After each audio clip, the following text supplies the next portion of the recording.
All right. Ladies and gentlemen, welcome back to MythVision Podcast. I'm your host, Derek Lambert. We are going to be discussing the true myth, or as has been understood by many Christian apologists, especially the well-known C.S. Lewis.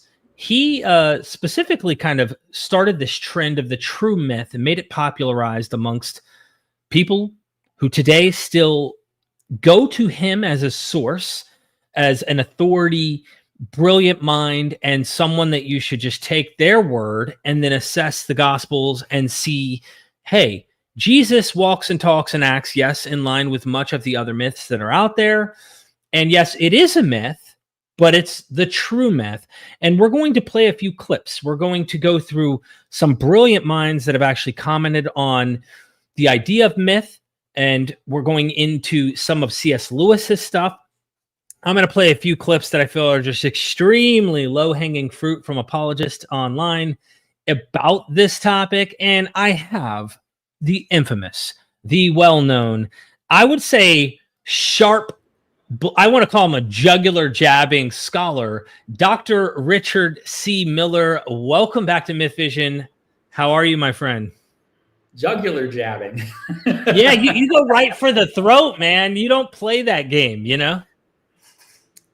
I'm a big fan of telling the truth, and so I'm happy to be on the show. I'm always excited to talk with you. You have a very sharp sense of observation that I think is going to be very useful in this discussion. We've had some people react over the past year doing videos about you and me, and it's a fun thing to observe and watch the phenomenon take place and how and why the reactions happen. But up front, you have written a book, Resurrection and Reception in Early Christianity. You, I would say, have cross-disciplinary research skills that allow you to venture into Latin, into Greek, and of course, going into New Testament studies. You have a background thoroughly equipped to prepare for Jewish literary analysis in dealing with John Collins, Charles Worth, several brilliant minds within Judaism, Hebrew Bible, Second Temple Judaism, and then you ventured beyond that and have mentioned in our previous episodes that you almost want to use Dennis MacDonald's words that he used in the Dionysian Gospel when describing Mark W.G. Stibe, I believe that's his name, on his book, John a Storyteller. They get cold feet from going all the way. And so you took this little adventure into classics and said, oh, hold on, we're missing a large, almost, I would say, I don't know what percent you'd put on this, but a large piece of the puzzle, the picture of how to assess the Gospels, New Testament literature, if we aren't exploring that classical world. Am I properly assessing your journey in a way? Yeah. My doctorate was transdisciplinary, kind of half classics, half New Testament, early Christian. And so a lot of classics courses. A lot of my work also, once I got to that point in my research, my project was to be transdisciplinary. That is kind of to rake over the top of the New Testament, all the common tool chain that you find in the humanities. And so just to see what happens, I felt like that was not being done as rigorously and as thoroughly and as honestly in my field as, at least in my specialty of study, that is the resurrection tradition and kind of the mythic framework for the New Testament Gospels and other early Christian constructions. And so that I wanted to remove that kind of siloed existence for New Testament and just use the normal tools that we find in linguistics and anthropology and cultural studies and social sciences and all of that, and just see what happens. Let the dominoes fall wherever they fall.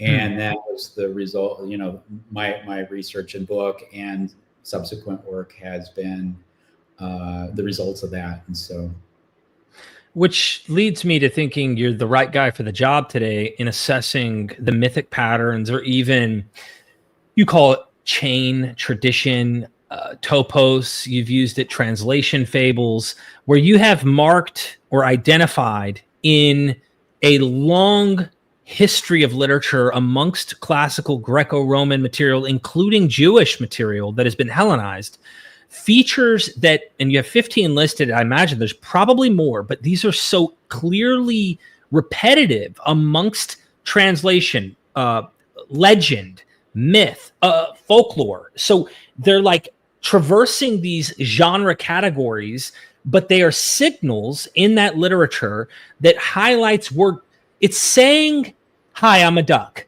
using my duck analogy. Hi, this is fantastic. This is what you would call Hall of Fame deification clothing. And if they don't put it there, then it's not fitting in that category. But if you are going to put your guy or girl into that category, you have done something that I think is a misstep if you're trying to do history.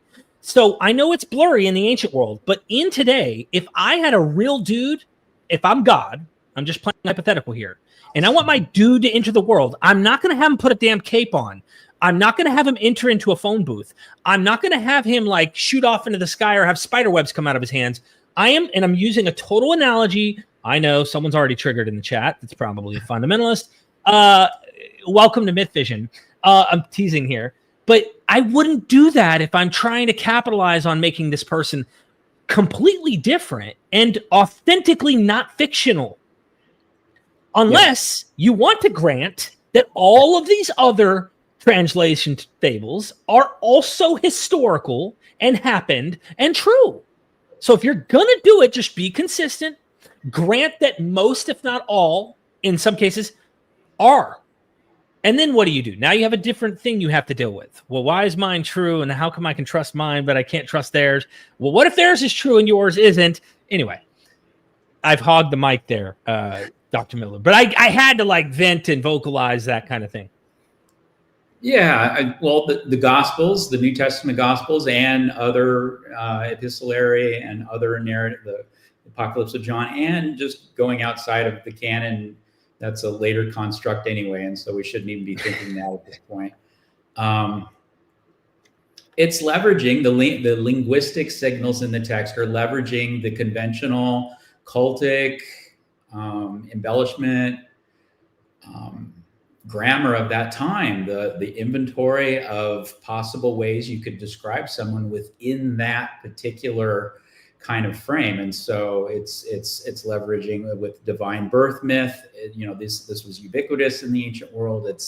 And you can go across the narrative and find all sorts of things.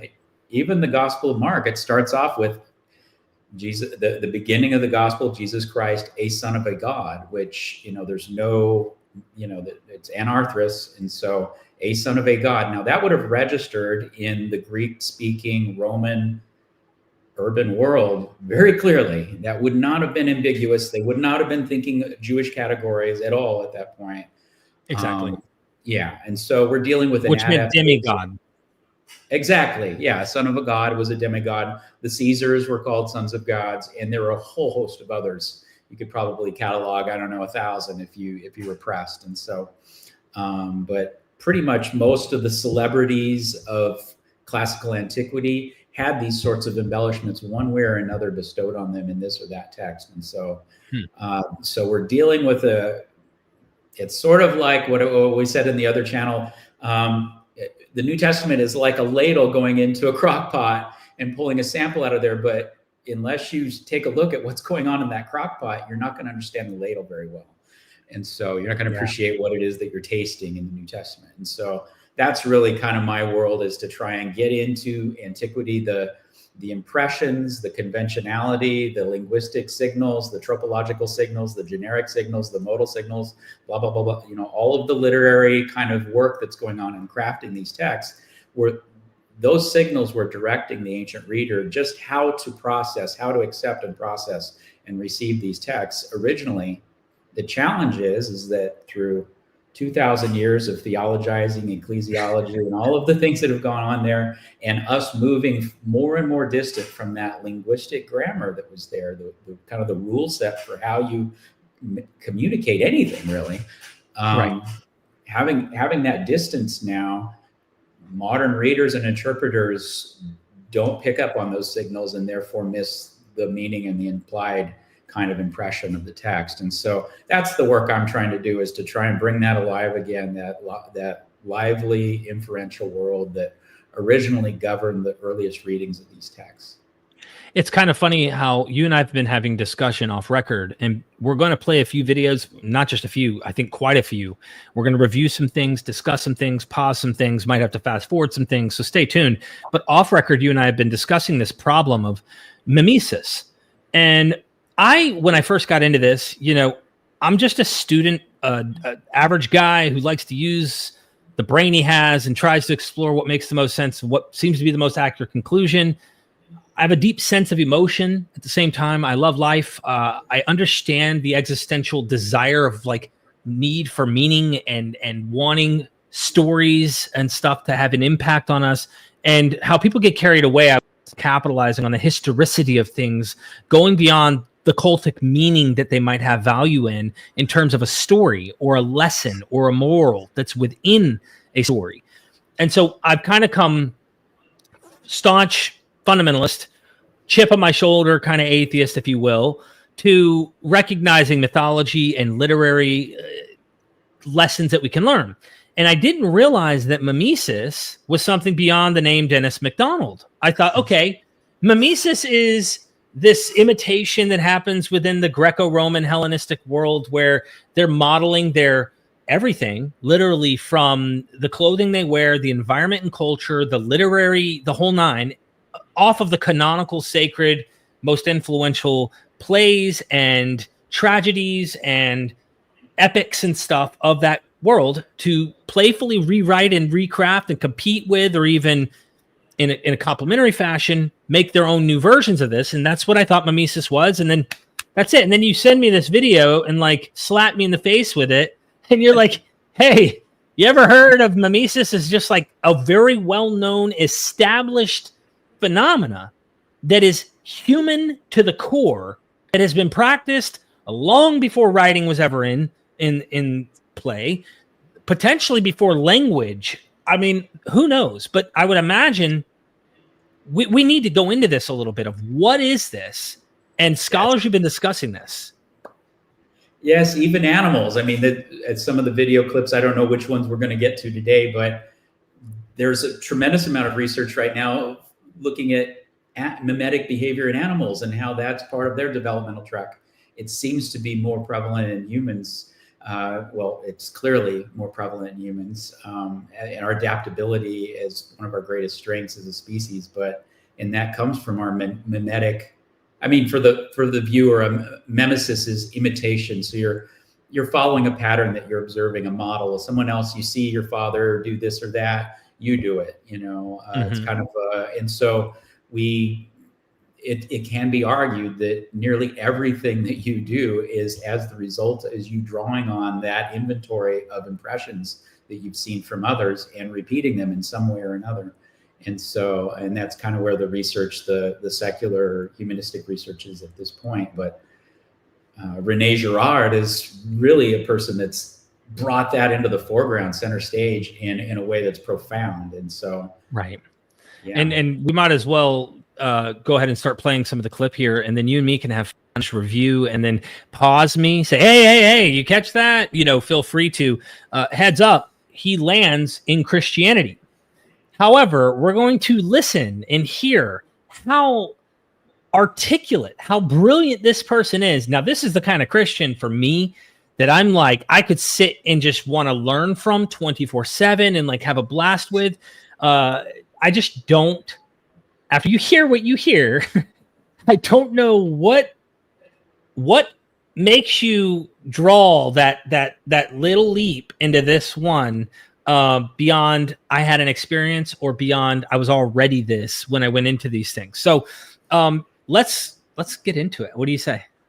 Let's do it. All right, here we go. Knowledge. I'm Peter Robbins. Is it cool? Do you think we'll understand him if we play it at 1.25 or 1.5? What do you think? Just play him at normal speed, I think. Normal? Okay, because he's a little hard to. Okay. He is.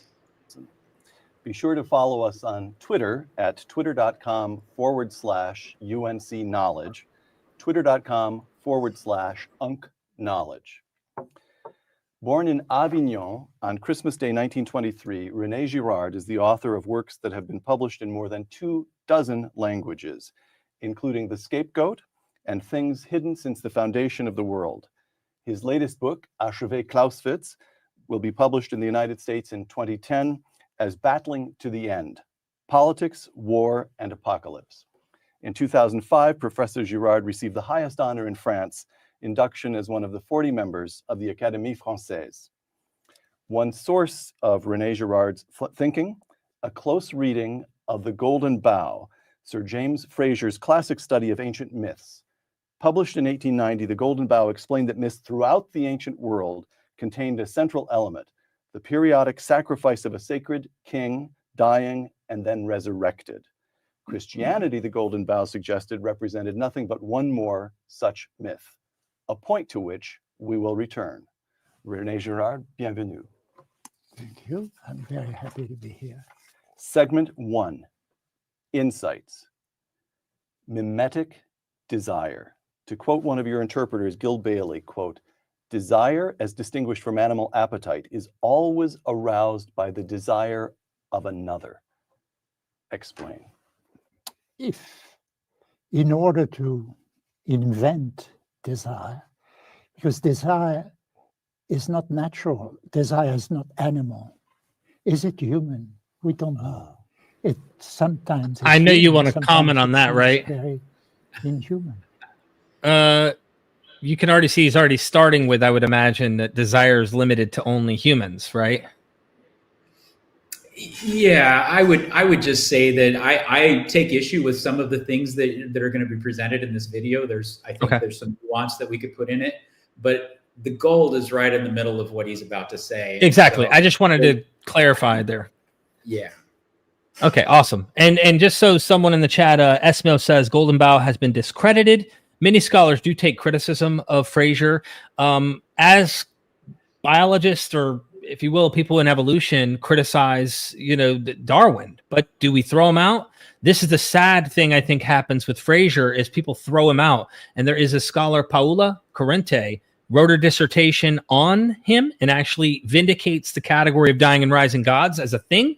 And says it needs to be reorganized and not thrown away. She is directly in competition with Jonathan Z. Smith on this, but says Smith was mistaken on this stuff pertaining to this particular issue. So there's a lot of scholarship to look at right now, contemporaneous, just giving you a heads up. Here we go.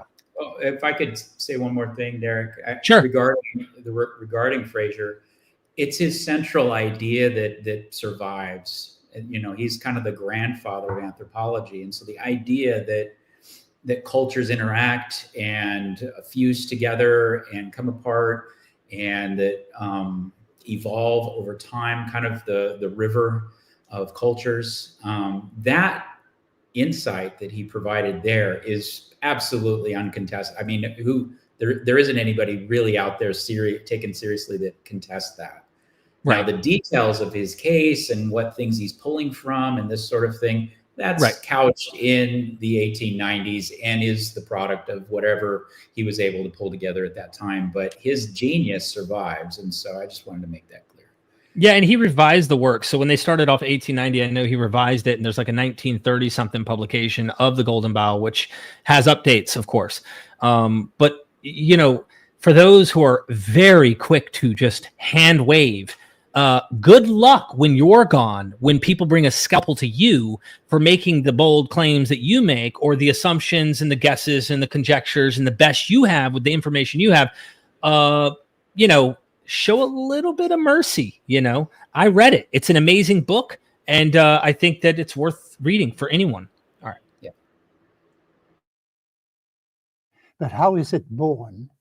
I think desire usually is born out of the contemplation of someone else who is desiring and who designates to you the object is desiring as desirable. So every college student who wants to be an investment banker, obvious, they want to fly around in their own jet and drive a Maserati. But how does this apply to the ancient world? Well, to the ancient world, it has to apply in the same fashion. The objects are different, but the structure of desire, the triangular relationship of desire, object, model, and subject are the same. Serpent, Eve, apple. Serpent in the mimetic theory of desire is a symbol, an image of the mediator. In other words, the one who directs the subject towards the bad desire. The churches, who know what they're talking about much better than most people think, know that example is the key to bad as well as good behavior. And this is nothing but what I call mimetic desire. So that's why the church uses the phrase the occasion of sin. Yes. Now, Gil Bailey, once again, the imitative nature of desire leads to conflict. It leads to conflict, and this is both something very obvious and which is a paradox for most people when they first realize it. If you imitate the desire of someone else, you admire that someone else, or that someone else may be your best friend. But as soon as you both desire the same object, and the objects really desirable exist only in one copy. In ones. So I shouldn't say copy because it's not a copy. It's the original. There is only one. There is only one Helen of Troy. Original. And therefore they have to fight. Therefore the theatrical situation par excellence is a situation of two people desiring the same object because they designate that object to each other. Once the imitated subject realizes he is imitated, this reinforces his desire. He said, I certainly selected the right object. As soon as this man saw her, he fell in love with her, like I did. Therefore, we are right. Therefore, I'm more convinced than ever that I should desire her. Therefore, he's my enemy. All right. I'm chuckling because as the audience will learn, as simple as it sounds, it explains everything in a way. Let me quote you yourself, Rene, this time. If this moves on to your second basic insight. Let me know if you want me to pause at any moment. If there is a normal order in societies, it must be the fruit of an anterior crisis. Explain. It must be the result of an anterior crisis because people polarize around objects of desire. And this can be regarded as true even for food, for shelter, for places where you can live and so forth. So you can be sure that the human population in prehistorical time gathered around the same places because they were desirable, because there was water there and so forth. And they were united by that same desire. And they were separated because very often there was not enough of whatever was needed, water, shelter. Are you wanting me to pause? Sure. Yeah. Go ahead and catch us up where we're at here. So just to summarize, basically what he's saying in a nutshell is Girard is saying that basically the human species is a mimetic machine. We're wired to imitate. This is how we learn. This is how our cognition develops. This is how we adapt. This is how we become acculturated. This is how we do everything. But the problem that he puts his finger on there is as soon as we start imitating that which we admire and over some object of desire, that puts us on a collision course with others. And so you end up then with this being an explanation for rivalry and mimetic rivalry in terms of groups competing with their version of the same, and so to speak. And so this is starting to overlay pretty nicely into New Testament studies. But you could see this as a description of the entirety of the history of human civilization in one way or another, a certain kind of model or lens for seeing that. So it's super insightful. I love that. And to add to it, I think one of the clips we might get to, if we get to the section, is the philosophy of Buddha and exactly the reason he saw the problem. Like what Rene saw as the root to the source of human problems and conflicts and social issues is that desire of want, that desire of need, and competing with each other over the Helen of Troy that he so well put his finger on with the Greek epic there. And it gets even deeper. It just starts to unravel. Like this is the beginning and the foundations. You can see how conflict and competitive, hey, that's my place. No, we want the best seats. I mean, even today, our society is built on that competitive nature of trying to become a celebrity, trying to make lots of money, trying to, as he said at the beginning, get the Maserati and fly in the jet in the whole nine. And just the bare observation that we're just not all that original as human beings. Like we have a myth of our own selves that we are these kind of fountainheads of originality. But I would challenge the viewer, try to think up a short story right now off the top of your head that's like nothing you've ever heard before. Yeah. You know, once upon a time, I just failed already. I just used a convention out of, you can't do it because it's nearly impossible because we are so driven by pulling on that conventional inventory.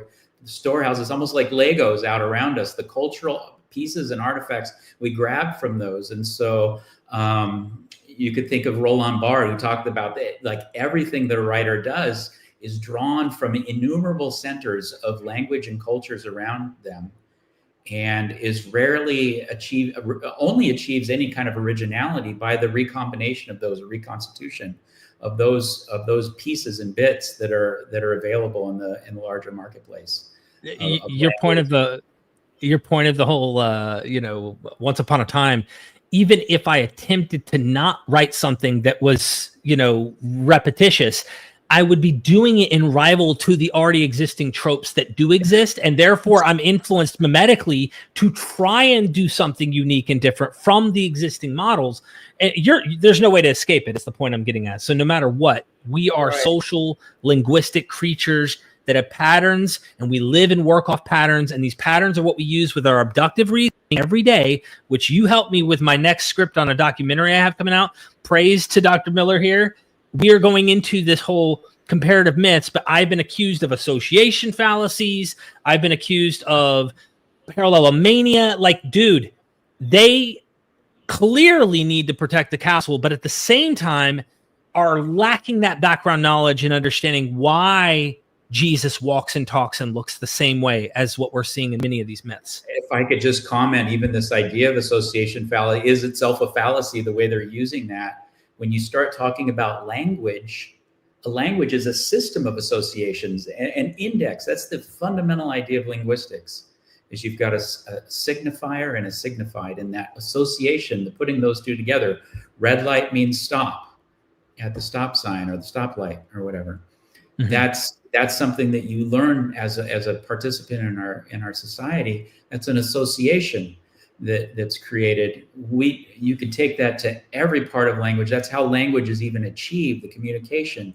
We know what these symbols mean because we've been trained to know what they mean as a culture. It's a public institution that we're all contractually engaging in some way. And so that's how your listeners know what the heck we're talking about right now, is because they're part of the contract. And so the same can happen at larger scale, like structural language, myths, tropes, patterns, genres, story arcs. These are the kinds of things that set up expectations in our mind that help us process what it is that we're consuming, whether that's a text or a movie or a song, whatever. And so powerful. Yeah. All right, I'll continue. And again, give me a wave. I'm muting you and me because background noise. So give me a wave when you say, Derek, I have to comment on this. Okay, here we go. Food, and they started to fight. That's why I don't think we should say man is so bad, that he would always fight with his fellow man, even when he associates the people he associates most closely with are the people he fight most often with. They do because they are both moving toward the same thing. And these things are never in sufficient number. Or even if they are, you tend to trust your model because you admire him. So you say, he's seen in the object something more than I saw, and therefore I must follow him more than ever. And this works both ways. As the one who desires first is imitated in his desire, he's confirmed in that desire. But the conflictual situation is all over the place, it's coming from everywhere. All right. Segment 2, the scapegoating mechanism. We now have, let's say we're in the prehistoric world. You're describing the most basic sources of conflict, and now the most basic means of resolving conflict. Yeah, because the question is how are such conflicts resolved? They have to be resolved at least part of the time for groups of human beings to gather permanently together and so forth. So the question is, how do societies manage to exist? People imitate each other. People imitate each other in their desire, but they also imitate each other in their dislikes, I just said. And therefore, when you have a conflict which is particularly visible and obvious and so forth, there will be a tendency for the neighbors of the people concerned to move with the stronger of the two, the most convincing of the two, and be on his side against the other one. And when you have a second one, you have a third one, a fourth one, it becomes easier and easier. And the mimetic, because all this is always mimetic. You see, that's the thing you have to see. The real motor is imitation each time. Imitation of friendship, imitation of desire, and imitation of conflict. So if it is so, there should not. Okay. Yeah, so this is really profound. What goes on in my mind as I think about this from early Christianity, New Testament, the Christianization of Rome and Europe and so forth, just kind of looking at that panorama and bringing this methodological lens into that world. You end up with, so the contestation, you've got Christianity rivaling empire early on, running into law problems, legal problems even. In the days of Caesar Augustus, a decree went out, you've got Jesus vis-a-vis empire right from the beginning, from its most incepted documents. But it's transcendent, right? He's supposed to transcend the empire. My kingdom is not of this world, but it's a kingdom nonetheless. And it's a kingdom that compels people to not burn incense to Caesar any longer. That's a big deal. And so that's built it right into the DNA of these earliest documents and sets them on a collision course with the Roman world.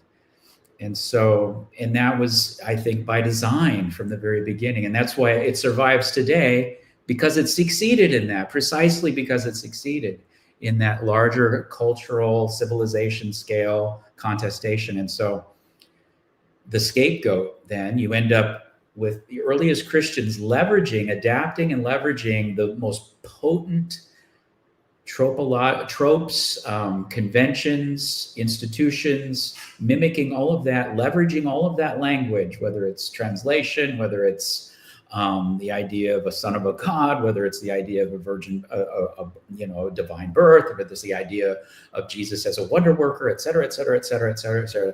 These are all things that are lifted right out of the classical world, of Mediterranean world, in vivid detail, in all sorts of antecedents.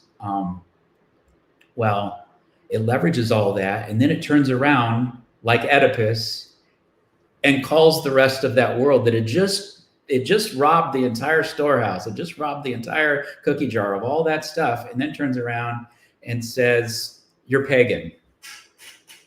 Right. And then from then on, that becomes the narrative. And so they're defacing statues, they're criminalizing anyone who hadn't converted. It starts to get really ugly in that way. They're burning libraries. And and everything becomes Christianized by force in the terms of the Roman version that succeeded of Christianity there, to put it in kind of a simplistic picture. And then from then on, surviving even to this day, you'll see someone like, I don't know, I watched some video you had shared with me. These guys were talking about there's no pagan influence in the New Testament. My first thought is pagan at that time was not a thing. Like no one was using that to describe the Greco-Roman world. That's a 3rd, 4th, 5th century, really 4th and 5th century trope that's used to marginalize, to socially punish people that had not yet converted. But the paganus in Latin just meant a country person, an uneducated or uncivilized person, kind of a hick or a hillbilly or something like this in Roman terms, in their kind of parlance. And so that's all it meant at that time. And so you get, but they're using that same charged language to denigrate the classical world, to make it look like to wall it off, and to really to make it obsolete and even evil. It's sort of a dirty word. And that's rhetoric, that it's the scapegoat in that transaction. They become vilified. The grandest achievements of the Western world then are denounced as horrible through the Christian lens. And so there's so much here that you said too, that like, again, gets back to desire. And what is your goal, right? What is this cult's goal other than to really get everyone to join that movement? And how do you do that? If they came up with something linguistically foreign, nothing that is imitative in the mimetic sense we're describing here, which is just a common fundamental human process of desire and what we want to do to achieve the goal. And if we want the empire from the Caesars, we need to be better than the Caesar. Well, how do you become better than the Caesar than to look, walk, talk, and act better than the Caesar? Yes. I'm not going to come in, and this is something that was fundamental that John Dominic Crossan said to a Muslim scholar or Muslim apologist. I don't remember what they were specifically, but he was arguing why Jesus was a son of God, because they want to like divvy Jesus off from being divine, which is so foreign from first century. Like, and Dominic Crossan said, look, man, Dom, he lets me call him Dom. He says, listen, if Muhammad was in the first century trying to play what he did in the 7th century as if he wasn't divine, irrelevant. Never would have made an impact. He would have never been mimetically a model from which anyone would have cared about. He'd have sold no product because no one would have bought it. No one would have cared about this non-demigod figure. You needed your guy to be this guy. That's pretty telling from us, you and me, when we're looking at this, trying to see this from a anthropological, human, non-divine perspective. You don't need to start with your assumptions that this is true. But when you approach it like you would anything everywhere in the world at any moment in time, kingship. Okay, we go back to the ancient Near East and the Bronze Age. Notice we see this kingship motif and theme. What if someone tried to nail down that Sargon is the only one? Not the demigod or the god pharaohs. Those aren't the real ones. Those are the fakes. But Sargon's the one true. I mean, like, you get what I'm trying to say. Like, it has to be competitive, and for it to be competitive, it has to be leveraging many of the same sorts of motifs and and that's why when it's Jesus, the Christ cult, the Christian cult, had to compete for centuries in late antiquity to even have a place on the radar, and it succeeded in that.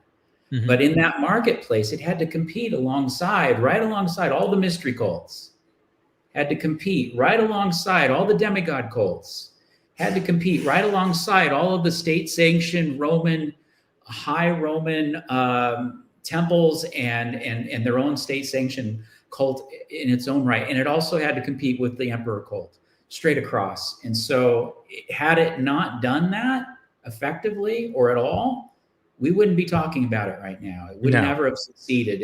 It's because it succeeded, because of its agency that's built right into its earliest mythology, that it succeeded in all of that, which is remarkable because it created a full-scale cultural revolution.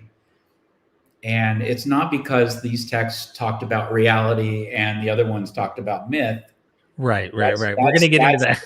The narrative today and that's just not what we see when we look at the earliest records. That's not the way they're constructing their arguments, their rhetoric, and so forth.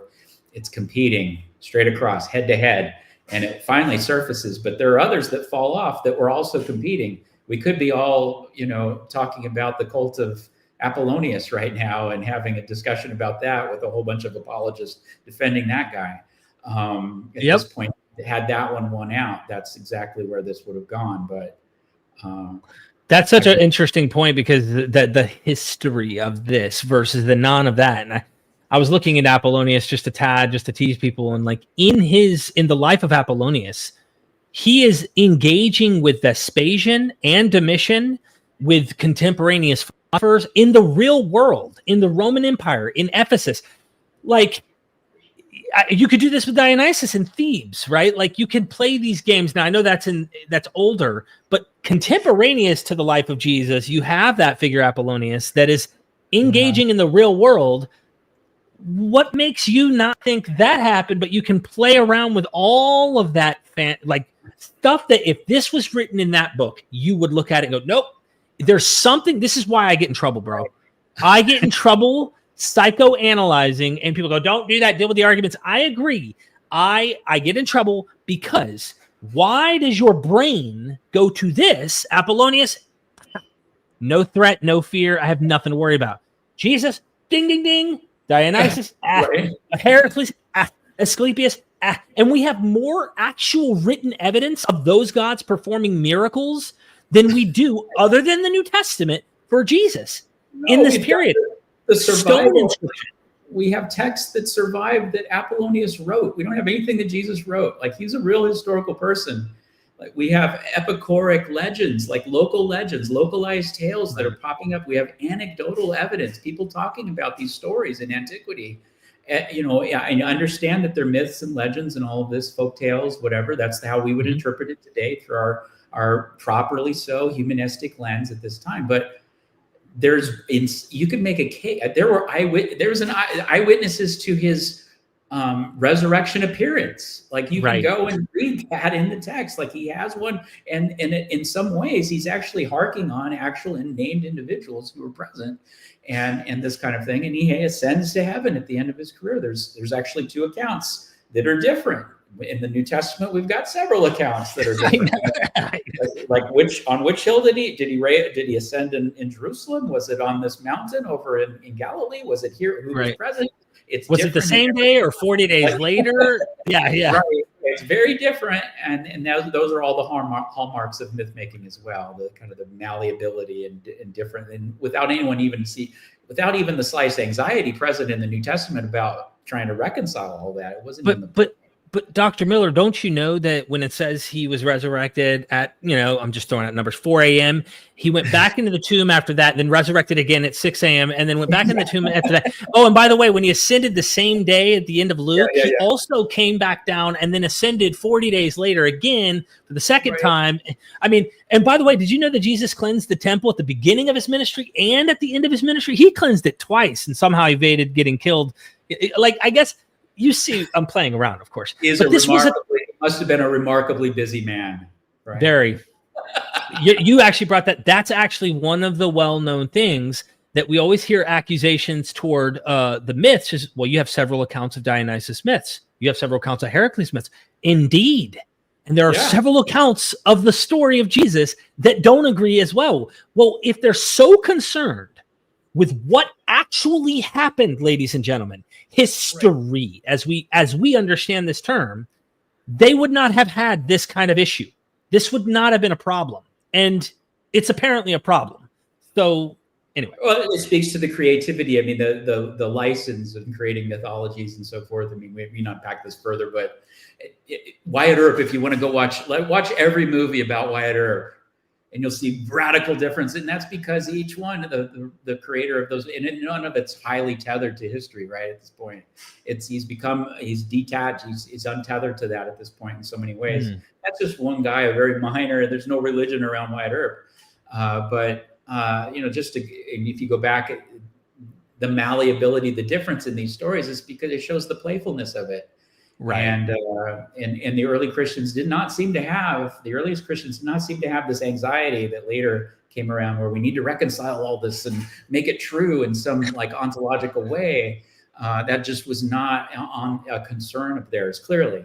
And so, yeah. Continuing, wave at me if you need me. Not be any human society. It should be impossible.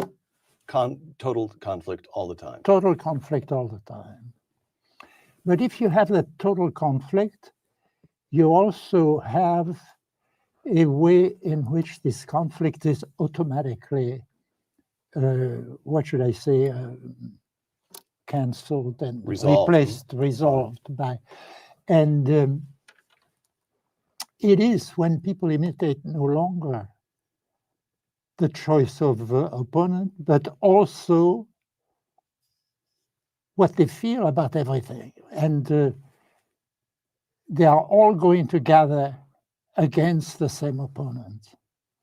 If one really feels convinced that one of the people there is more guilty than the other one, the notion of guilt will appear in the collective interplay of these people. And as soon as this happens, it gathers speeds, and ultimately one victim must be killed or driven out or otherwise gotten rid of. And this is what I call this, not I, but everybody calls the scapegoat. The word scapegoat comes from the Bible, the Tyndale translation of the Bible in English. In most European languages, they say emissary goat, emissary victim, victim who is sent out of the community or who is killed. You see, but that's when everybody agrees that there must be one who is more of a culprit than the others. Therefore, they unite against that one. And this mechanism is what underlies these myths that. Yes, sir. I think, we've traversed a lot of it. He's going to start going into Oedipus and so forth. And I don't know if we want to continue with that. Okay. There. But the idea that these are social trends, almost like you think of the idea of the mob, right? Kind of the mindless mob, this kind of thing. It starts to become something like that as one rival starts to eclipse the other. The truth of the matter is not usually the driving engine behind all of that at that point. There's so much momentum behind the social movement itself. And I see that happening with Christianity. It's very much held together by social kind of glue and mechanisms. And that it's been that way from the beginning. And so, okay. A lot of people want to describe, how could this be true? How could this not be true if, 85 billion people have believed it all of these years? Well, those two things may not have much relationship at all with each other once we start looking at sociology. I'm going to post these links as we kind of maybe look at them and allow people to do further study. So if you're watching this later in the live chats on the side of the video, you can actually go to the link if you care to watch further. But yes, he goes into Oedipus. He tries to distinguish Christianity. And this is what really was ironic to me as this approach. He recognizes like the myths. He sees the tropes, and he sees different tropes than your book identifies. Your book goes beyond the typical Fraser kind of typology of recognizing these patterns of magic that end up becoming religion, which later becomes science, but that this idea of dying and rising gods, which he does show in his book, The Golden Bough. And of course, Rene Girard actually goes further and capitalizes on this mimetic thesis with the scapegoat. But then we have contemporaneous scholars who actually vindicate the category, showing actually, yes, dying and rising gods is a thing. We should reorganize the category. Don't throw it away. But don't throw the baby out with the bathwater is the point. So he then goes, well, in Oedipus, they blamed him as being guilty. And there's this weird apologetic that happened in this video, which we're not going to get to because it might be another 5-10 minutes for all we know. And he goes, well, in Jesus' case, this is the first one, the first myth, he says, that the culprit, the scapegoat, is truly innocent, and everyone knew he was innocent, and then they kill him anyway. And I'm like, listen to all the cries from the enemies of Jesus in the gospel saying how guilty he is. Like, you could, yeah, of course they're trying to tell you, the reader, he's innocent. You, the Christian who's reading this material, my guy's innocent. But there are accusations that this guy's doing things illegal, doing the wrong things. Can you highlight a few of those before we move on to a few examples?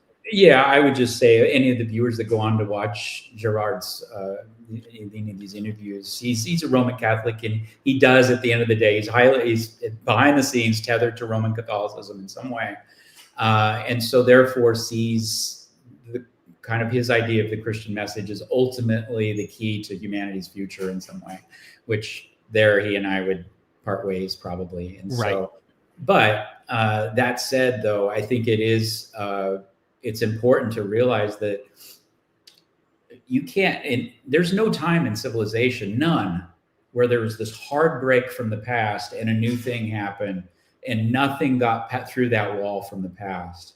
Like, things survive forward invariably through any stage in history. Things survive, and that's Fraser's kind of key governing kind of nugget that he delivered to us, is the idea of the survival. That's some relic of the past that makes its way into the future. Like, what is Christmas now? What is Christmas? Well, it's the survival of Yule. It's the survival of Saturnalia.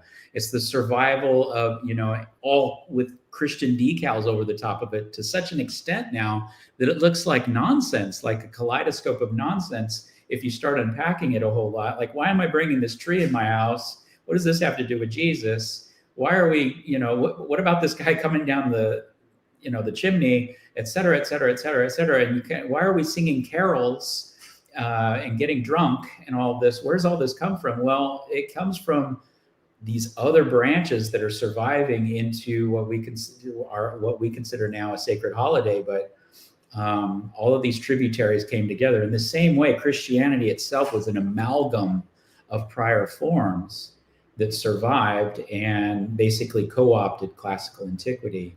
Mm-hmm. I like in Christmas, like one of the fundamental foundational aspects we could safely say, I believe the technical Greek term is xenia or something to that effect. It's the hospitality myth that you're being visited by the god. And this is why, I know this is going to sound funny in a contemporary setting, but like, why are we leaving cookies and milk for the god who's bringing you gifts?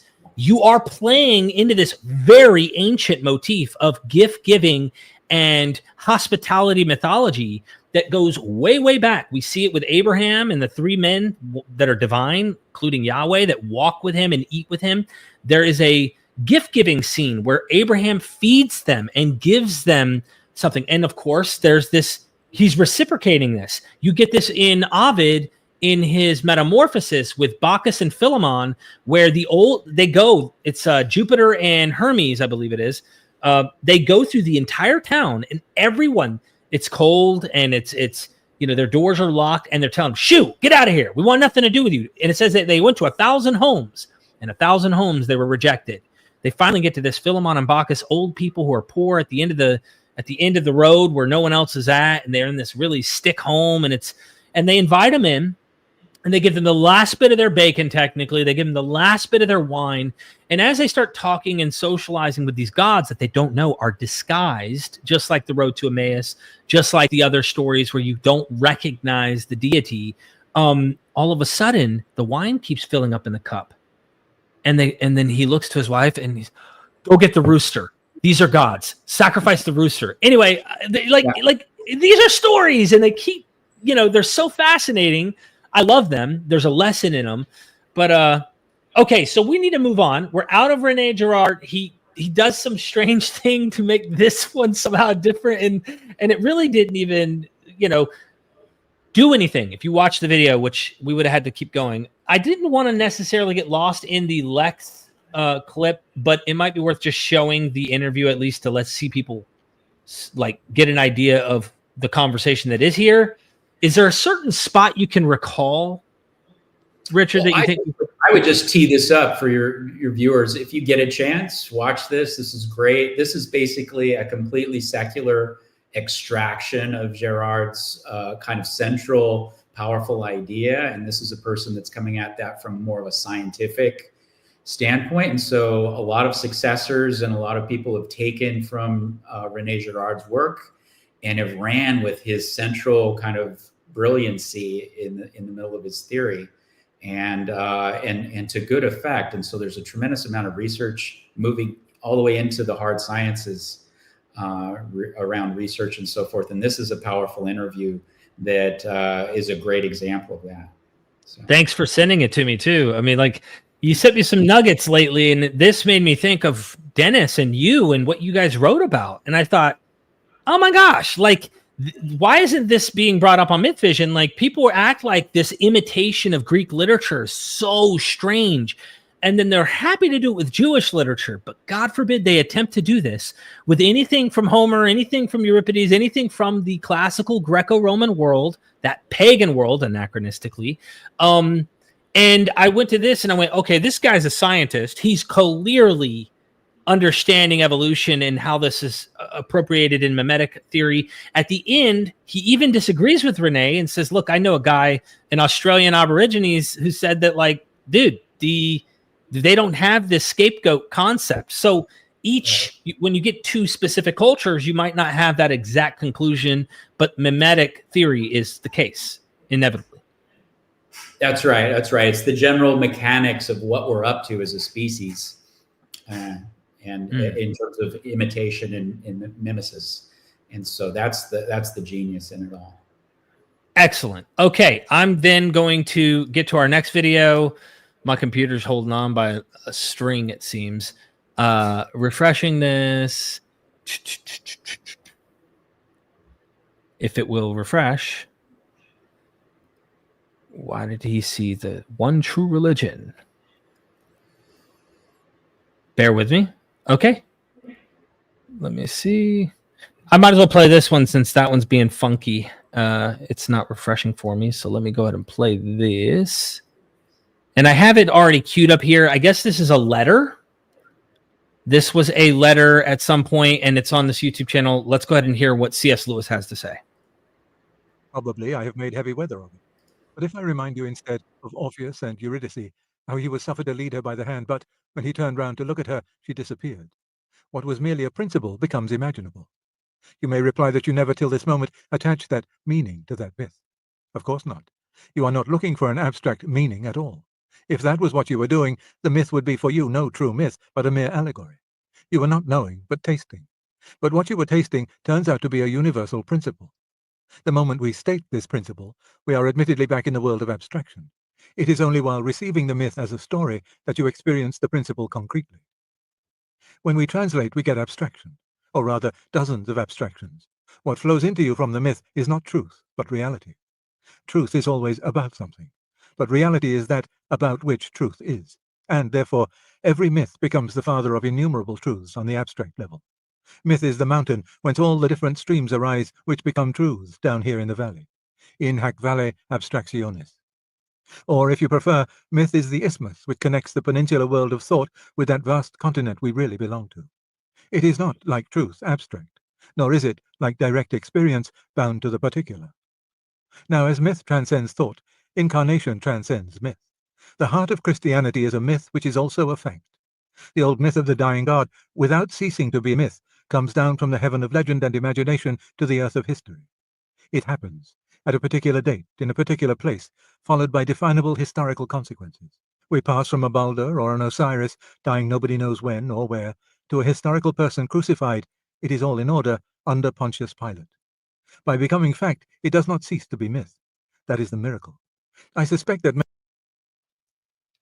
I figure I'd stop there because, like, believe it or not, that's what he does almost in every situation. And you see this pattern amongst Christians. Let me find a historical realism, a person, a place, Sheepgate, Siloam Pool, to anchor their myth in. So this gets into that question of legend. Or let me actually just bring you and me both full on the screen, because let me send that link as well for everybody. But, like, what we have is, right, we have a myth. We have like something that has a pattern along with these other myths. And you can comment about the dying and rising God stuff as well, because I know that you think it's in the stew, but the primary purpose, is more of translation and deification within the Greco-Roman world, not so much in the ancient cyclical agriculture. It's not just cyclical in the sense of year in and year out. Some of these dying and rising god myths, by the way, have been erroneously said as only cyclical and only agricultural. There's a lot more to it than that, by the way. But you could see C.S. Lewis was definitely a fan of Fraser at some point, because he's in the vein of dying rising gods. You notice that? Yeah, he was in the time of Rudolf Bultmann. It would have been interesting. Now, C.S. Lewis didn't have an education in New Testament, had a bare bones education in classics. He was a professor of medieval literature, super smart guy. I like him personally. I do not follow his thoughts, but I've read probably every word that the guy wrote, at least back in the day when I found him a little bit more useful to my Christian growth at that time. But yeah, he's kind of forced to work within his own sandbox there in terms of signifying his own religious beliefs. And so he's trying to make sense of, gosh, I've studied all these things, and now what do I do with the fact that this looks a lot like it? Well, right. His answer to that, in my view, is a grossly dishonest move, but I could see why he made it, is, well, mine is true, and it's just a gigantic special pleading kind of enterprise that he endeavors with that. But the nice thing is you get Christians like myself back in the day who are reading about Bacchus and reading about dying and rising gods and reading about Asclepius and reading about, you fill in the blank, all the stuff that they might not even ever get exposed to. And C.S. Lewis drawing connections between all these things. And it's interesting because he uses mimesis in his own work. He routinely in the Chronicles of Narnia, he'll have Bacchic themes in there without announcement, without advertisement. Yep. He'll have moments in there that just where things go into a Bacchic revelry. And what's interesting to me is that's not lost on modern readers, even though we're not suffused in that ancient world where Bacchus was so much more in the foreground of people's thoughts and in the cultural space. And so, yeah, you actually sent me the quote from the work just the other day, and you were like, now he would have known this was probably Bacchic, but most people who've ever watched the movie Chronicles of Narnia or actually went and read it, I imagine, I haven't read it, I've watched it, you'll notice there is the centaur, the kind of half man, half was it horse-ish type figure with the hoofs and the ears and the whole nine, like. In it is using Bacchic language from the myths of Dionysus into this narrative. And it's this conglomeration of both the Christian myth, because and there's other things you can read from C.S. Lewis. He thinks that the other myths are whispers, but the true voice is Christ. So technically, it's like the early Gnostics in a way. The early Gnostics were not like the Orthodox ones who were just saying those are devilish imitations and those are evil, and Satan modeled or imitated Christ long beforehand, which is a very big signal that they recognize these myths look and act like they're Christ stories, but they're before. Now they want to downplay them and say they're terrible re-imitations or whatever. Cool, go for it. But nonetheless, they recognize that. The others, the Naasines and stuff, actually say Attis, Dionysus, Osiris, the list goes on, are actually prophesying the Christ himself. So like they weren't throwing it away. They were accepting that the Greek and Roman and Osiris, they were all prophesying their savior as well. They were forerunners to him as well. Yeah, that's right. And so it's just like the Magi are showing up to the birth as well. What's their story behind all that? You're just kind of left to wonder, okay, so he's their Messiah too, I guess. I guess Parthian wizards, and so there's that going on. But I would say it's almost like a Platonic idea that Lewis has, this idea that all of these myths are just kind of refractions of the true that stand behind it somewhere, this ontological reality, the realness of God and all this. Mm-hmm. And then the myths all play out on that, variously distorting or not quite correctly referencing, obscuring maybe the true that's all behind it. If you look almost like staring at the sun or something in Lewis's work or George MacDonald's work, this idea that if you look God right in the face, you can't, that would be too much. And so we have to see it refracted through these storytelling. And that's kind of his idea, Tashlan, where there's Tash and Aslan. You know, the idea that there are other cultures where Jesus is also kind of a manifestation there, but he's called by another name. Kind of permutations and this kind of thing. This is all in Lewis's kind of paradigm. And I think from a humanistic standpoint, and I would push that aside and say, look, you're special pleading your religion at that Of course. point.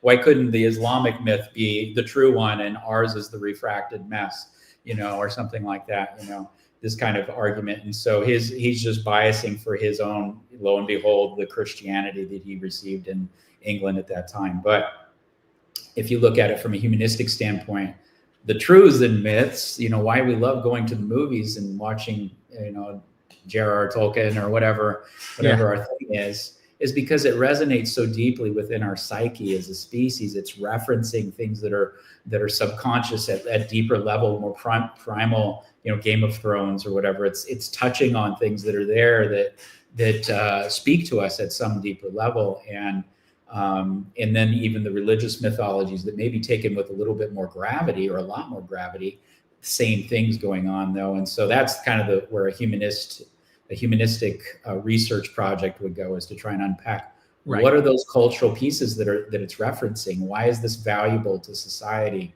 Why does this mean something to people? And trying to investigate that from more of a humanistic lens rather than speculating about there being some divine reality that's out there behind it all. Right. It sounded to me like, in just the one example you gave, and I'm certain there are others, well, we don't know exactly where Prometheus got crucified on a rock. We don't know exactly where Osiris died, or we don't know exactly where Zeus was born, or, you know, but we have that. We have Bethlehem here. Oh, well, actually Nazareth here for Jesus. Oh, well, hold on. Like, you see, we can start doing that with Jesus, but as far as him being crucified, it was under Pontius Pilate. That ends up being unified amongst the Gospels we have, at least as far as in the canon. I don't know if there was another account where he's crucified under someone else. I know that he gets sent to Herod Agrippa, or is it Herod Agrippa? He gets sent to Herod in one of them, but not in the others. Either way, this is enough for him to then somehow go, well, I found a myth that doesn't give me enough detail about this thing, therefore I accept. Or the other problem I find is when we're comparing Jesus, which I think is legendary, which putting that in a category, it's mythic, but it has historical roots. And to know what happened, people don't like this. They don't like it when I say this, the Christian apologist, but I'm not saying there isn't some history sprinkled in there. History, as in a place, people who are, anchored to actual time in the real world, things, pools, like we talk about in John's gospel and stuff. But as far as knowing or having any amount of confidence to be certain about what did or didn't happen in these narratives that have a clear agenda to give you a story, we're starting with a different footing. And I know that C.S. Lewis said, to give that quote here, might as well let people kind of see what he says here. Forgive me. I'm going to go show this. I was pulling up this here. In this, it goes through kind of his life, where he was born, how practically he gets influenced, if you will, by J.R.R. Tolkien, which makes me wonder, how influential was this mimetically for him? Was J.R.R. Tolkien such a juggernaut in an influential character in his life that it caused him to adopt his mythology? What are your thoughts on that? Well, I think it's not an irony. It's not a mistake if an irony that you've got the Inklings, you've got C.K. Chesterton, J.R.R. Tolkien. These are people that are inheriting, again, mimetically following or influenced by George MacDonald, a Scottish fairy tale writer, basically a profoundly influential person in his time, Scottish Presbyterian universalist, really. And it's interesting that, from my standpoint, these are all people that, and Lewis he's writing more fairy tale. He's writing the Chronicles of Narnia and, fill in the blank, many of his other writings were in the fictional category, because he found that to be a powerful vehicle for conveying truths. and yet maybe won't admit that that's precisely what's going on in the New Testament also, that this is a vehicle for conveying truths. And so you've got the scandal of the Gospels is you've got an executed criminal prosecuted on trial for real crimes. I mean, he claimed he was going to destroy the temple. He took a whip, and we're only seeing the sanitized version. What really happened there, if we want to try and probe into historical, an actual live scene. Anyway, so you've got someone that's executed. Well, that would have been scandalous in the Roman world, to have an executed criminal who's also exalted to the same level as Caesar in terms of his apotheosis, in terms of his title, in terms of the glory he's given, in terms of giving a cult, et cetera, et cetera, et cetera, et cetera. This would have been deeply offensive to Roman sensibilities at some level. So it's subversive in that way. I think Lewis said something like the Gospels don't read as myths, or the Gospels don't taste like something like this language where he's like, they don't taste like myths when you read them. And I find that ironic that's what he said, because I once read these as if and believed them like they were true, as in defining truth as happened as written. Face value, this is what actually occurred. And then when I started to evaluate other narratives and started to expand my world a little bit and recognized those motifs you have, for example, and several other scholars have written on different things that aren't related necessarily to what you're talking about, I started going, hold on, man. He's floating up into the heavens. He's being born like these other guys. He's literally as a 12-year-old prodigy of like, it's signaling him as a king, and he's brilliant as a little boy in a temple. Like, you get this with Alexander the Great, who tames the horse. Is it Bellerophon? No, that's a different story. What's the name of the horse? I forget the name of the horse. Pegasus? Is it Pegasus? Are you talking about that? Bellerophon and Pegasus? Yeah. No, Alexander the Great's horse. Oh, no. Yeah. I was thinking of that horse. Anyway, he tames a horse that's untamable, and like they're accomplishing certain things, these similar tropes. And I guess I'm like getting back to the question of, if I wanted to believe he really was born of a virgin, really at 12 years of age, went and stumped all the rabbis and showed the synagogue who's who, walked on water and multiplied and died and rose and ascended and floated into a cloud and says he's going to come back in the whole nine, right? Like, if you were God, first of all, I would clearly ask for personal, like, come here and show me, because I'm clearly struggling down here, dude. Like, I am seriously struggling on not being able to equivocate in some way this along with other fiction and myths. Like, I'm truly, honestly thinking, if this is true, I'm saying this to you right now, Rick, I'm saying this to the whole world right now. If this is true, I am confused, and that God would be the author of confusion at this point to me, because how are you going to do this to me? I think part of the challenge is you've got, so these were cults in the ancient world, the cult of Asclepius, Asclepiades, these kind of clinics and all that. You've got the cult of Pythagoras running with all of the legends around him, that many of which feel in character similar to the gospel stuff. You've got Apollonius. You've got a variety of other Jewish Hellenistic Jewish narratives that are popping up in fiction in this kind of thing. And you've got tropes that are being drawn from that entire storehouse. The New Testament is chock full of that from beginning to end. And the problem is you've got modern folks that aren't really acculturated in that. But these were texts that were written by, written for the classical Roman urban world. And this is where they were written, consumed. That's where they got their traction. This is where they meant something. This is where they competed. This is where they rose to prominence. And this is why we have them today. And so it went through all of that. And it's because it leveraged those existing cultural cultic tropes. The difference is that all of those cults were still taken seriously. But today we look back on it and say it's all hooey, right? Right. Modern kind of our tastes today. No, we don't. I don't know anyone today that worships Heracles. There's probably people out there, but I haven't met them. I don't know anyone that worships, Apollonius. There's probably some out there. I haven't met them. Very fringe. But in that world, this was the vibrant cultural kind of content and grid of that world. And these were things that were taken seriously in that world, not in the apologetic way that we see today. But these were the deeply felt stories and identity, the groups that people identified with. And these were the franchises that competed right alongside of Christianity. And so, yeah. You actually, okay, sorry, I have to butt in because this is something you brought to my attention. What we met a couple years ago. Read your book. I had to read it more than once. Dense, super scholarly, very powerful, so much information. Then read it again and crafted that little documentary, which is the whole book practically rewritten so everyone can actually watch it in case they can't read it.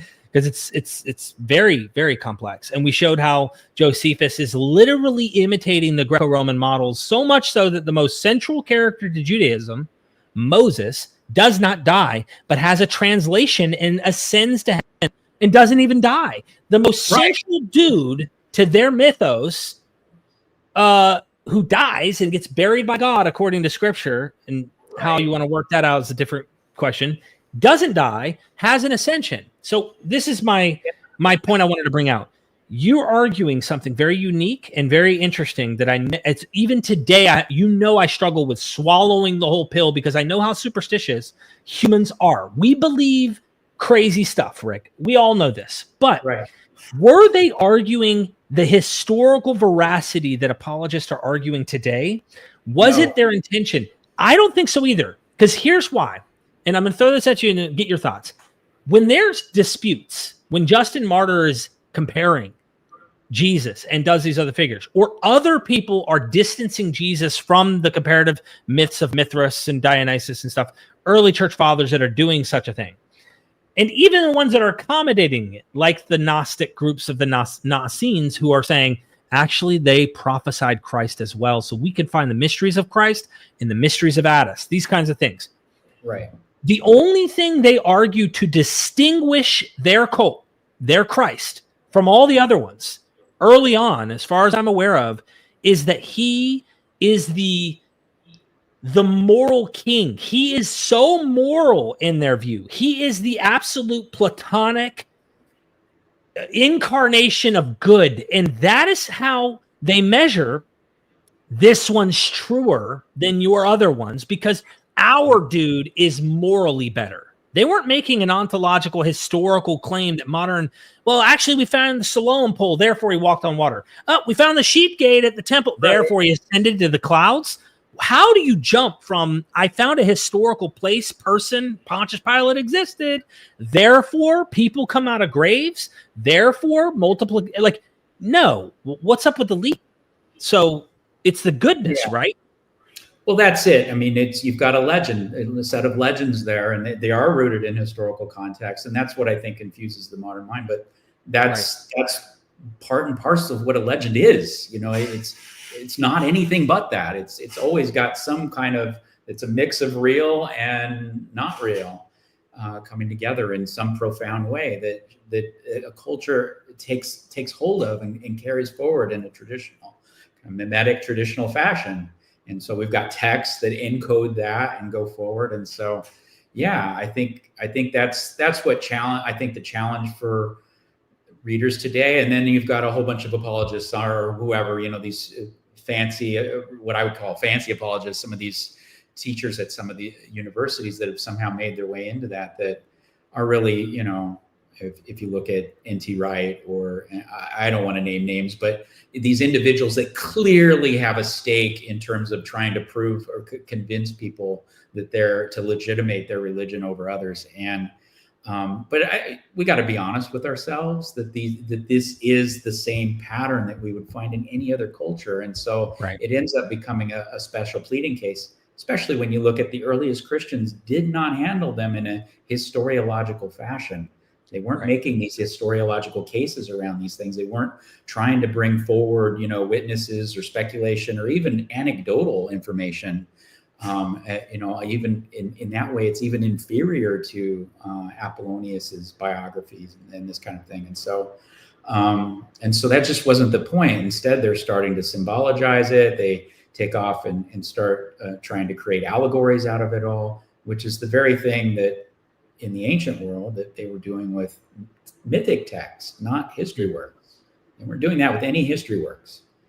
And so that's not counting in forgeries, and that's not counting in the, like you said, look at all of the factory of inventive gospel narratives about the dude. If it mattered what he really did, like in this historiological sense, like this happened and we need the real, like what he did on Wednesday and what food did he eat on Thursday, and then, you know, where did he go to the bathroom on Friday? Like this, the competitive nature of crafting cultic material like that continues in the Acts of Andrew and the Acts of Peter, Gospel of Thomas, like the list goes on and on.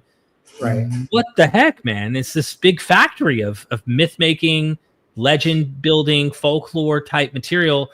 And your point is actually the myth, getting kind of C.S. Lewis's definition of myth, the underlying experience that comes from the narrative, from the story, they're all uniting in that. That's the ultimate point of like the purpose of the story, not this had to have happened kind of thing. And he throws that in there a little, like he kind of just wants to throw it in there to make this one the true myth instead of just letting it remain just myth. This needs to be the true as if it historically happened myth. And we're going, hold on, what?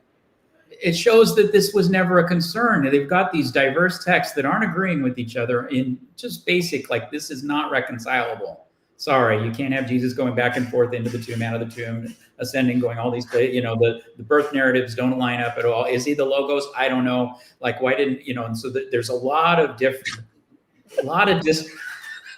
there's a lot of difference going on between these texts, and yet it still was seen as valuable and treasured and held as sacred by the early Christians, nonetheless, because they didn't care about that. Right. They weren't worried about that. That was not the point of it. It's because there was the underlying kind of deeper meaning that they were enjoying there as participants in their cult. And so they were able to kind of put all of those stories all in the same basket together and enjoy them and find them edifying in some way, nourishing. Well, let me ask you this, because there's so much we could do, Rick, and there's so much that we could play. I was going to play Frank Turek just to get him on record, making a ridiculous claim about dying and rising gods coming after Jesus. Like, it's just, you can't get any lower hanging fruit. It's like, honestly, it's like Wes Huff debunking this Billy Carson. Like, it's that low hanging and easily falsifiable kind of claims that these guys make. Yeah. And I'm going to have to tackle that in the future. So the one that has come up, Eric Manning, who's a YouTuber, he's done responses to you in the past, I think, and he mentioned you in a recent live stream where him and Michael Jones wanted me to look stupid about water into wine kind of stuff. I won't go there, but he mentioned, well, the early fathers called these memoirs. So what would you say to that? Does that what's a memoir, and like how does that somehow mean that this is what actually happened historically? Like what are they? What's he trying to say here, and what would you say to that? Yeah, in panegyric, when you think back on someone's life, the tradition was to embellish their life. You don't get the actual story of, you know, warts and all of what happened. You'll get the aggrandized, the elevated story. The Caesar Augustus ascended to heaven. You know, that's the memoir. You know, it's not. They're wanting to say that these are anecdotal memories in some way that are coming forward. Well, they are memories. But they're memories of earliest Christian storytelling, not of ontological facts in history. And that's really kind of the jump that they're trying to make, is that, this is the, you know, Papias talks about Mark getting information from Peter. Well, that's Peter's storytelling. He's a cult leader.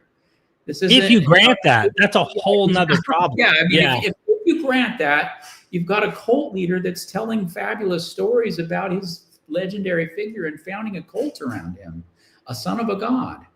And so what's missing from all that is the historiological rigor that you would expect. Now, what you'll hear some people say, and this is false also, is that they didn't have history in the ancient world, or that their standards were so blurred and messy that they didn't know the difference between reality and fantasy. That's false.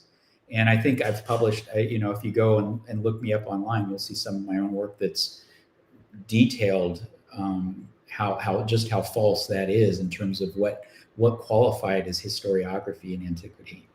And so, yes, they did feel a responsibility around telling the actual truth of things. And they did feel a response. They did see it as their job to distinguish between legend, myth, an account that's hearsay and something that they regard as what actually happened. Yeah. And so you'll see that in ancient history. You don't get that kind of work going on in the New Testament at all. Instead, it's delivering language that comes right out of the cultic world of legends and myths that we would find, that you would expect from a group that's trying to get something like that off the ground. There's so much there. I wish we had text like we did with Suetonius, where we have accounts where he's documenting what the Caesars really did, what the Caesar did, oftentimes showing his shortcomings and stuff, oftentimes showing real historical anchored material that we can find inscribed on stone. Like there's a way to anchor some of this material. And then you get to in Divine Augustus section, and I've read this a million times on my channel in the past, but like the birth of Augustus. And oh my God, like every sentence is loaded with fantastic. But here's the weird part. They're real places, real times, like real walls that were supposedly struck where there was like this omen, and like they believed that this was somehow time to fight. And there was a real war that he's describing. Then he mixes in the next sentence with Apollo in the form of a snake. And then this real thing happens, and then his mother doesn't go because she has this tattoo of a serpent on her body for the rest of her life. And like, hold on, like, and then this real thing, and the next thing you know, there's frogs that never chirp again in this location, and an eagle flies down and steals his bread and realizes, oh shit, that's a god. I got to bring that back to him. And then it's like, whoa, what happened here? Yeah, Augustus is the object of cult. He's not just a man. He's a man that's worshipped in temples, and there's stories around him, and he's preserving those stories in an honorific fashion for Augustus in this major work, And so it's the same thing. I mean, it's made fun of if you look at Lucian's work with, I love Lucian.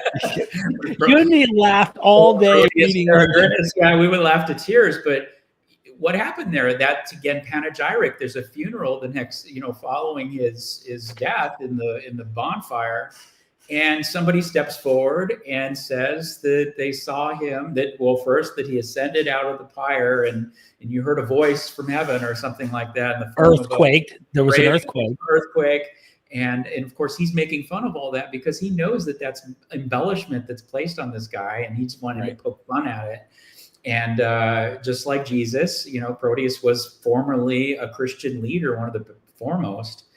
And then they see him a post-mortem appearance where he's walking in the portico of the Seven Voices with fresh as daisies, and they come back and they give an appearance account and again, this is at the funeral. This is their way of honoring, bestowing on him this embellishment. It's kind of like a decorative frame around this person's life that they're trying to celebrate.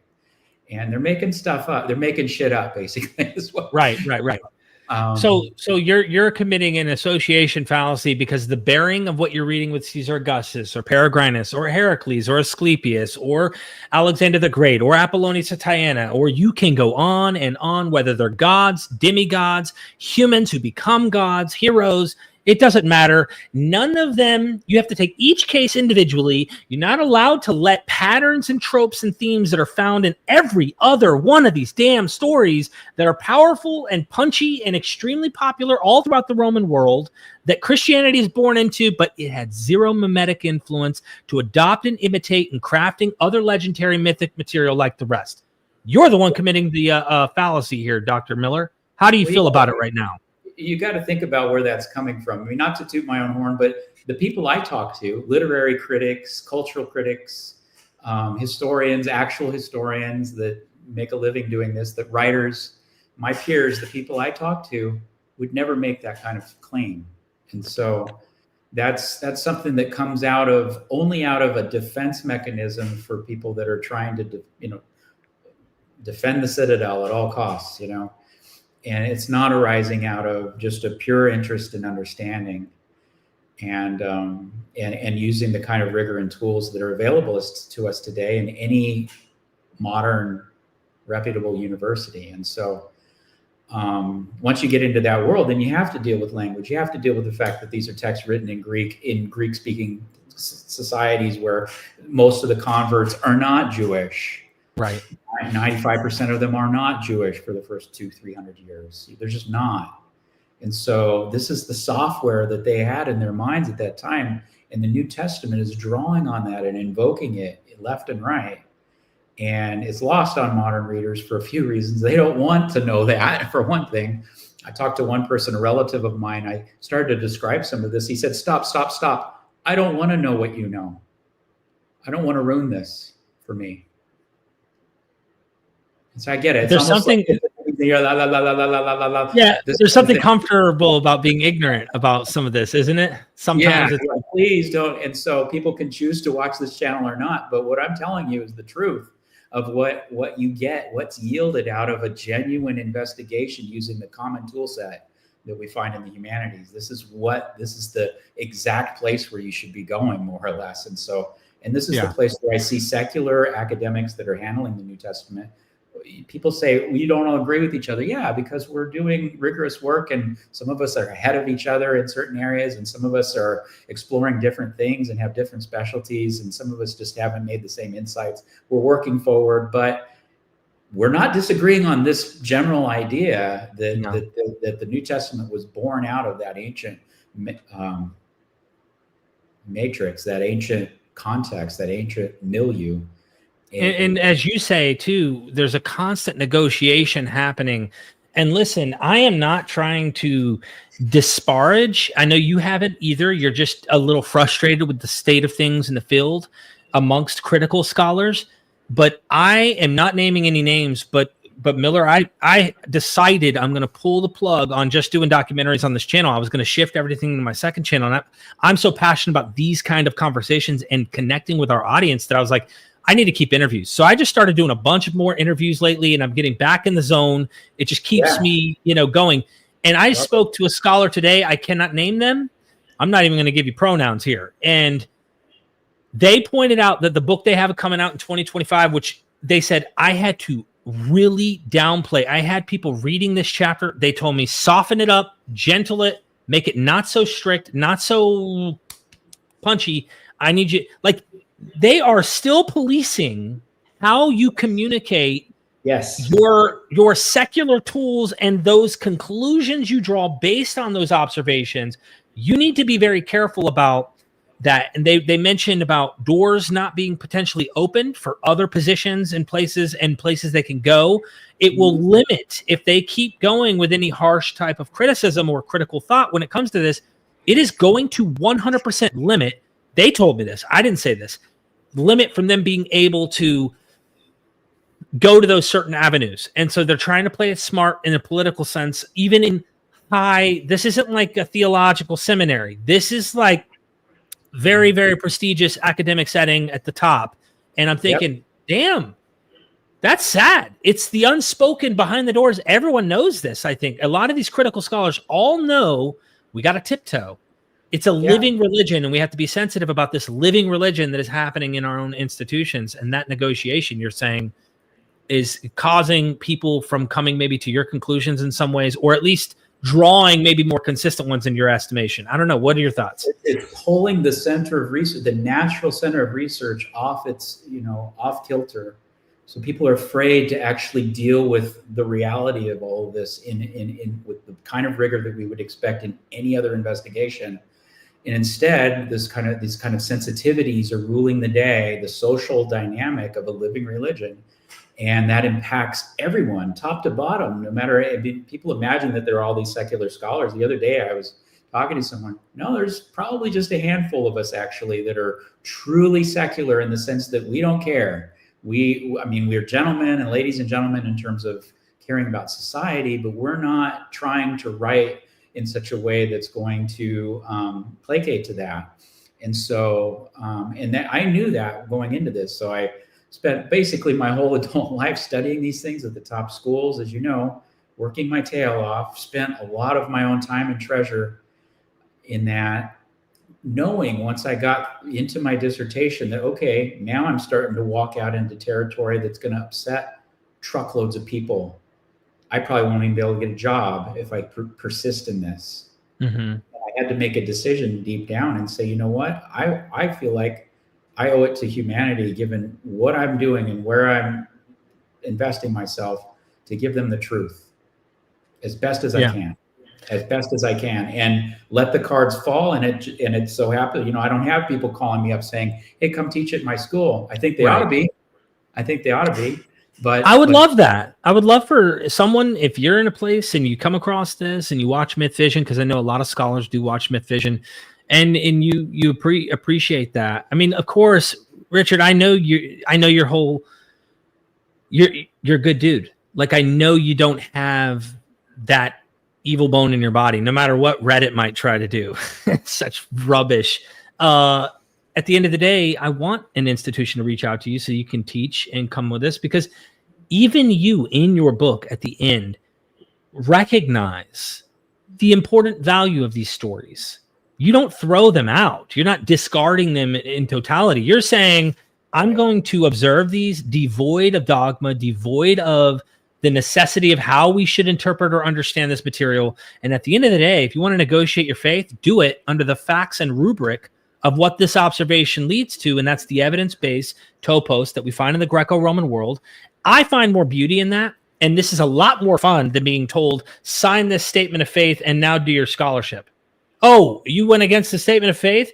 Let me take your paycheck from you. Or this isn't a statement of faith. We're in a definite secular institution, but all these doors are about to close because you're being a little too harsh. Will you soften up your words and your rhetoric, or we're not going to allow you to be able to speak to these seminary students who are actually going to become pastors one day about these things? So, it's a crazy world we live in. Joey got raised in the farms in Kansas, and now he goes off to college somewhere. He's a good Christian boy, and the university ruins his faith. And so the parents are mad. They're calling the school, whatever. It goes in the paper. It's a scandal, whatever. This is the kind of pattern that's played out left and right across the country. But what if Joey just learned the truth? Is that really, should that be such a scandal? And so the way you said that, we both digested it. We turned out okay. I mean, I'm not like, in fact, I feel the reversal happened to me when I deconverted and I found peace with myself, and I have my own mythos. I think we're all storytellers in our own minds, and how we perceive our lives is almost like a story that we live. This is a fundamentally human thing. That's why I don't knock the story or people's beliefs at the end of the day. It's like, meaning you want to have faith, have faith. Don't play like you got the historical, this is the capital truth. Have a truth. It's giving you value, meaning, and it helps you do well. Good. Well, I found myself in a different way, and it was not going through the Christian persuasion, but rather a different path that allowed me to find completeness and wholeness and peace with myself, with everyone around me. I haven't used drugs or alcohol in over 9 years, and I'm totally content. And again, with mimetic stuff, right? It was in those rooms, mimetically imitating successful people who were drunks and druggies like I was, that I was able to achieve where I'm at. I followed in the footsteps of those who were successful. And I don't know. I think knowing the truth doesn't harm anyone if you're able to process it. Yeah, I think that in some ways you could even question the idea of individuality in its own right. I feel like we're social creatures as a species, and we, if you want to be like, if you want the results someone else gets, then hang out with them, do what they do, and you'll get their results. And that's, I think that's a profound truism for the human experience. But yeah, I think that there's a lot of value for a humanistic investigation of Christian origins. I think we stand to learn a lot about ourselves as a species in this. And it gets obscured because of the dogfight, because of the mosh pit of, all of the culture war of, whether this is historically true or not, and all that kind of stuff, and people fussing about their comfort with regard to their own religion. But if you can get back and actually do that work, which is where I locate myself, I'm back in the back room trying to do that work. I find that to be deeply enriching, and I'm the better for it in so many ways. And I love being in a conversation with others that have the same interest. So you hate the Bible? No, I don't. I just think wow, really? I hate it being misread. Maybe I hate might be the wrong word there, but that's I feel like if we investigate it with the proper, the normal tool chain that we have in the humanities, go back and look at it for what it is, just like we would the Odyssey or the Iliad or the Aeneid or right. You fill in the blank.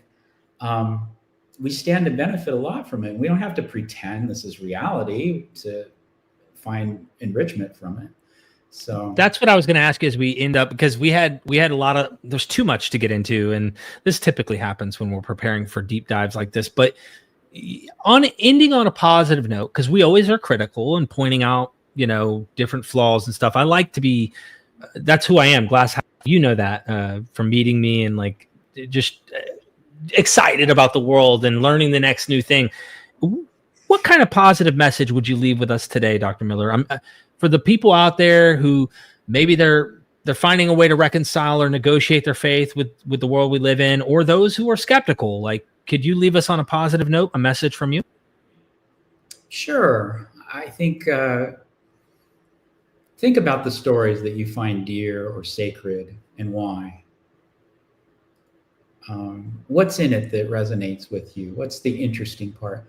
Think about stories that are maybe not even of a religious type.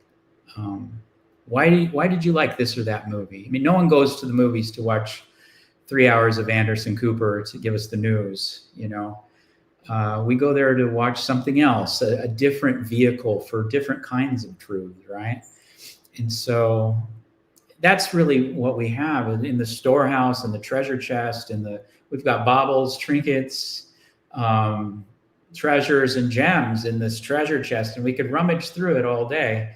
I find the Bible very similar. It's got baubles, if we're honest, it's got baubles, trinkets, gems, treasures, antiques in there that are interesting to look at, to polish off, and to consider what in there is of value to us. And I think the Christian religion stands to gain from being able to have the courage to look at it through that, in that kind of attitude, in that mindset. Just like the Buddhists do, when they go back and read their earliest stories, they don't have this kind of standard that they're trying to press into it. If it's all got to be historically real, Buddha floated over the Ganges River and birds alighted on him and all this. No, they enjoy those stories as stories, and they find enrichment and profundity in the stories themselves in some way. Now, that may or may not lend itself to somebody continuing to be a Christian. Maybe you'll find that reading it that way in its more honest form is not palatable. Maybe you need it for some reason. You need it all to be live footage of real events in history. It's just not. It's not what was built into the text for it to be read in that fashion. And so I would invite you, if you're interested in looking at some of that. My own research unpacks why, and some of the arguments around why it should be read in some of these other ways, and then also to consider, okay, well, what comes of that? Like Derek said, I think you'll find you'll be diving into a world that's like nothing you've ever seen before, and that stands to enrich your life in so many ways. And it's sad to me. It's sad to me that Christians will sit and listen to sermons and so forth at churches week after week, and be fed a certain kind of picture of what they're reading with their Bible in front of them, that really is vacuous in terms of some of the things we're talking about here. Which creates walls and a lot of tribalistic kind of perceptions that we're kind of fed. And I think that this is freeing. The message you're giving, the message that I try to present, is a much more universal one. And this has been fantastic. So a couple super chats before we go here, Dr. Miller, if you may. I don't want to keep you too long. And that is Wade Rogers. Thank you so much for the super chat, my friend. If the Jews in Israel were somewhat Hellenized during Christ's time, I wouldn't say somewhat, but were would they make the connection of Greek demigods and Jesus being the son of a god, or is the uniqueness of Jesus a modern idea? Thanks. So there's a few questions kind of unpacked there. Judaism at that time, I do not know of a form of Judaism that was not affected by Hellenism at that time. And so to answer your question, right, in that regard, the idea of there being a Jewish demigod, now that is pretty radical. And so, yeah, that puts them out on the fringe, but there were a lot of Hellenistic Jews, and a lot of Hellenistic Jews were equating Zeus or Jupiter and Yahweh as one and the same deity. This wasn't just in some pocket somewhere. This is across the empire in the major cities. This was going on in some of the rhetoric and the writings that survived from that time. And so it was commonplace. Now, if you're in the caves in Qumran or something like that, I would not expect something like that to be the case, and where a lot of the investigation's gone. But if you're dealing with the Jewish quarter in Alexandria or Ephesus or Corinth or Rome itself, well, yes, absolutely. There was interplay and Hellenizing going on left and right, and that they took pride in that, really. And so there's a rich tradition of that goes back centuries prior to the Christian message dawning on the scene. And so in terms of the uniqueness of Jesus, I think there's a same but different kind of argument that we should be, and that's really also where people get hung up in that paradigm. Is you've got sameness. Jesus is leveraging a lot of the crafting of Jesus in the earliest Christian traditions. We're placing him, leveraging a lot of the same forms, but then also altering them in unique and clever ways in order to create an asceticized demigod. Instead of a bacchanalia, we have a Jewish wedding in John 2. A very asceticized kind of gone tamed down. This isn't an orgy of drunkenness, but nonetheless, a lot of drink and a lot of water to wine. And so Jesus is fashioned in more an ascetic and morally compelling fashion in that way, and according to that paradigm. And so there is uniqueness in him in that way. Interesting. Thank you so much. Doc Pluromena, how can his claim that Christianity uniquely transcends violence via reconciliation be squared with its history of institutional violence and cultural imperialism? Christianity, even this is so, dude, Doc, man, you've been around for so long. I love this guy. Okay, so Christianity even adopted modern slavery via moral relativism. Thank you. Adapted, Educated indicate Dr. Pluromena. I love the handle there. That's awesome. Yeah. So I see those two anytime. Okay, let's just back off of the whole thing. Religion is a power discourse. Anytime somebody claims to have access, like a direct lifeline, to the supreme authority of all things, you're making a power claim there that's above all claims at that point. And the religion itself is claiming to have a kind of a stake on that, or a unique kind of claim to that in some way. And so that's a power discourse from the beginning. Politics is a power discourse, obviously. You're dealing with power. Those two invariably are going to come together, no matter what Jesus' rhetoric is about my kingdom's not of this world. Well, yeah, soon enough it became of this world, and took over and governed the entire early medieval, and all the way up to, you could even argue that it persists. And so yeah. And the other thing is, you've got at the very beginning of it, criminals, people that are, however you want to say it, people that are pissing off the rulers of that time. You've got John the Baptist in the text, whether that's true or not, it's almost irrelevant, but just that it's valorized. You've got John the Baptist calling out Herod and his infidelities, and this kind of, he's just being what there were laws on the books in the Roman world for troublemakers, people that were creating, fomenting trouble and discontent, gathering large crowds as well. Yeah. And you've got Jesus going into the temple. Now, this is a sanitized text that's telling one side of the story. What was the other side of the story in these prosecutions?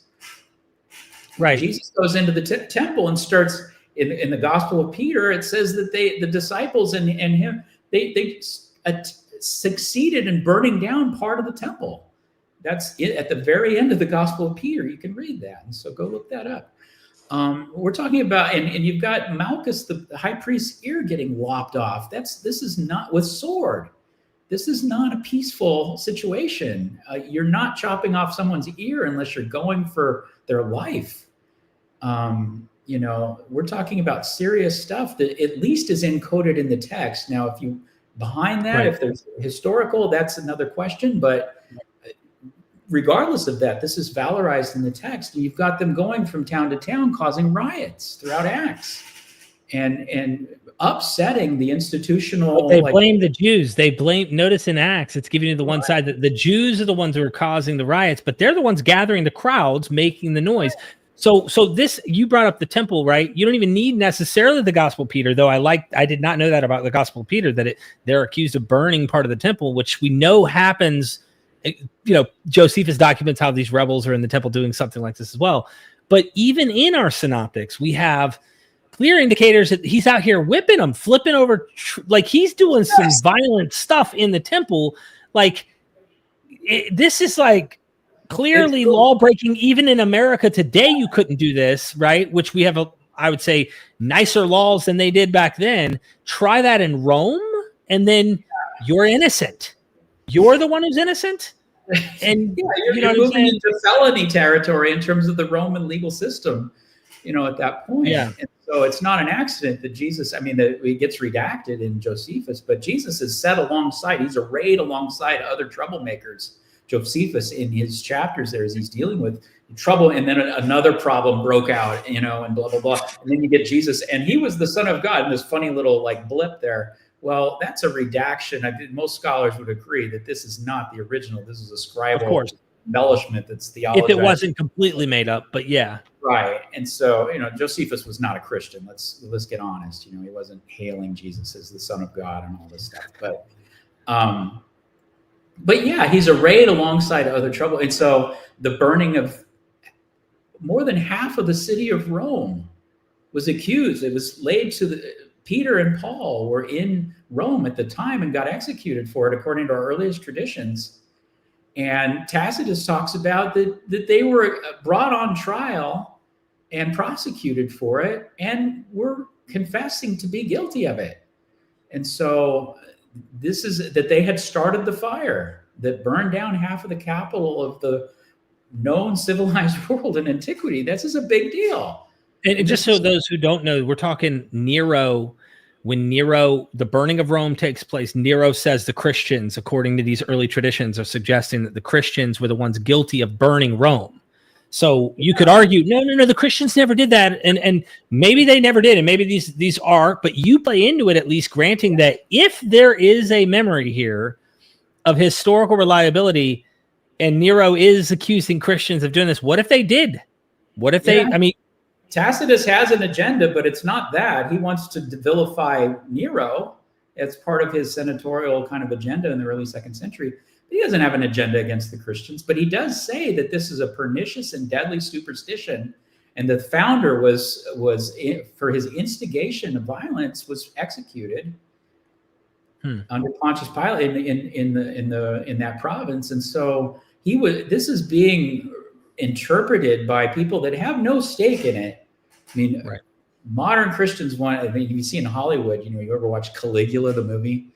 It makes these guys out to be just absolute monsters and maniacs, is it really possible that every trial and every prosecution of early Christians was just a kangaroo trial and a joke?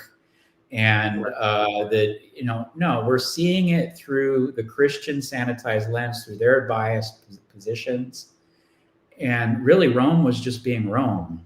It was just following its own rule books. It was a giant juggernaut at that time. And that's not to say there aren't times where Rome or people, specific individuals that are obviously abusing power or doing things or don't like Christians, that's happened. But to pretend that they're like always the innocent lamb that gets slaughtered, it's like, dude, really? Everybody's just innocent and always has been? That's the myth. But the other thing that I want to mention about this whole troublemaker idea, and this is just relevant to this whole point of course, later Christianity, when it gets power, it clearly just becomes violent to the core and becomes very imperial and whatnot for like a millennia, right? But that is in Mark, when it describes Jesus and his trial with Pontius Pilate, and he's asking, who do you want, Jesus Barabbas or Jesus the Christ? Yeah. And you have two Jesuses, but the early manuscripts have Jesus. They redacted the name Jesus out of Mark here, but in Matthew, I believe because in Mark, later manuscripts redact the Jesus Barabbas part. The guy Barabbas, his name is Jesus Barabbas, son, and they think Bar-Abbas, son of the father, is like a pun. But you have Jesus, son of the father, who's a murderer, who's a thief, a liar, or a laestace, or whatever. And then you have Jesus, the Son of God, and they choose the murderer, which tells you whoever wrote these are vilifying the group, the Jews that are accepting. We want the murderer, of course. And then Jesus, the Son of God, or the Christ. And over here in Matthew, when it rewrites this story, it doesn't call him Jesus Barabbas, just calls him Barabbas, but it doesn't want him, because it says in Mark that he was a murderer who was guilty for this whole fighting against Rome. It sounds like he's a fighter against Rome.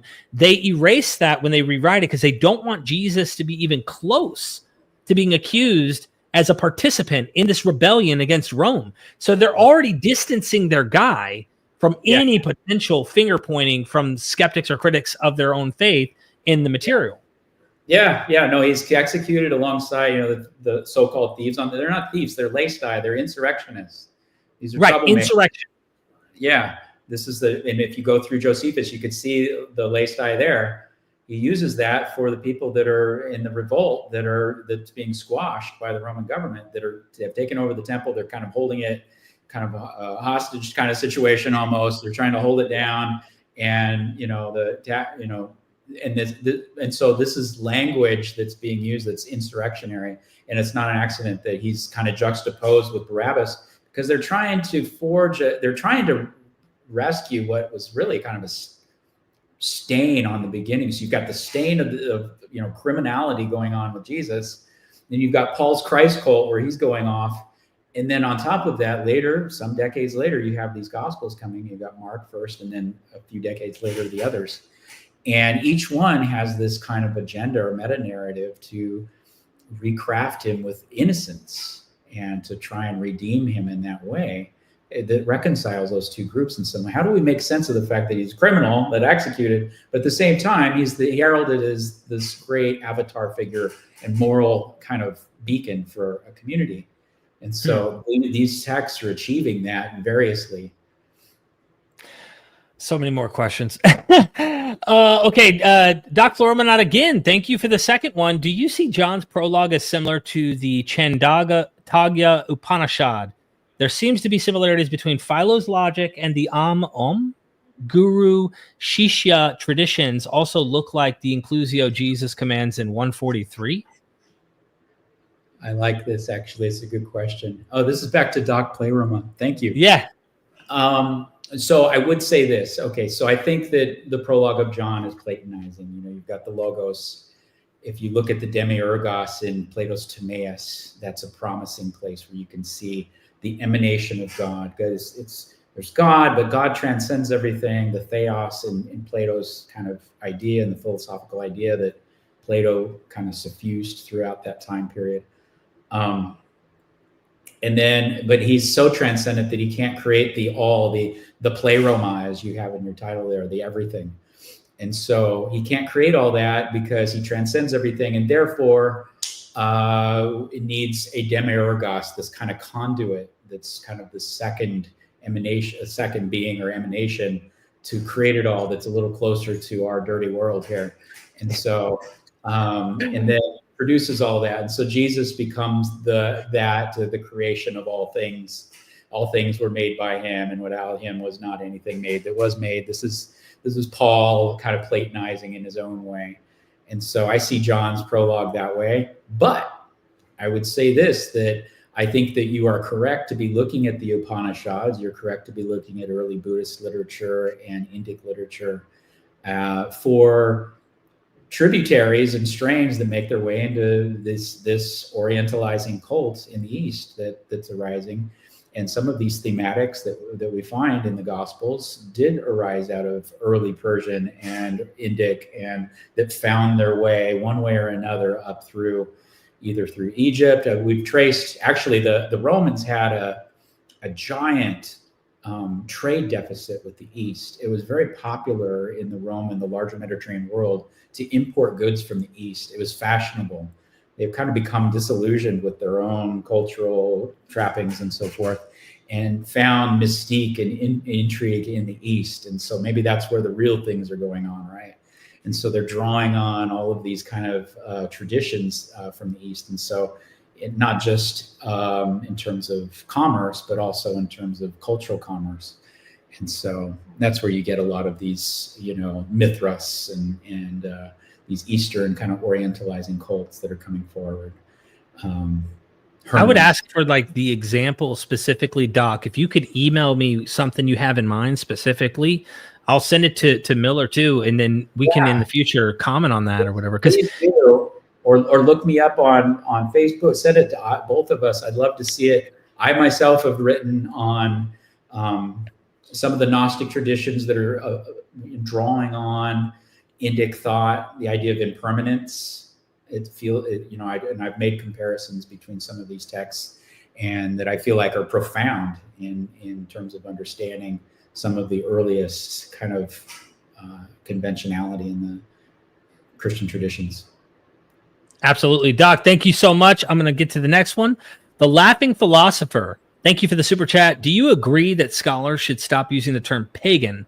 It seems as prejudiced as saying heathen, promotes Christianity-centric perspective.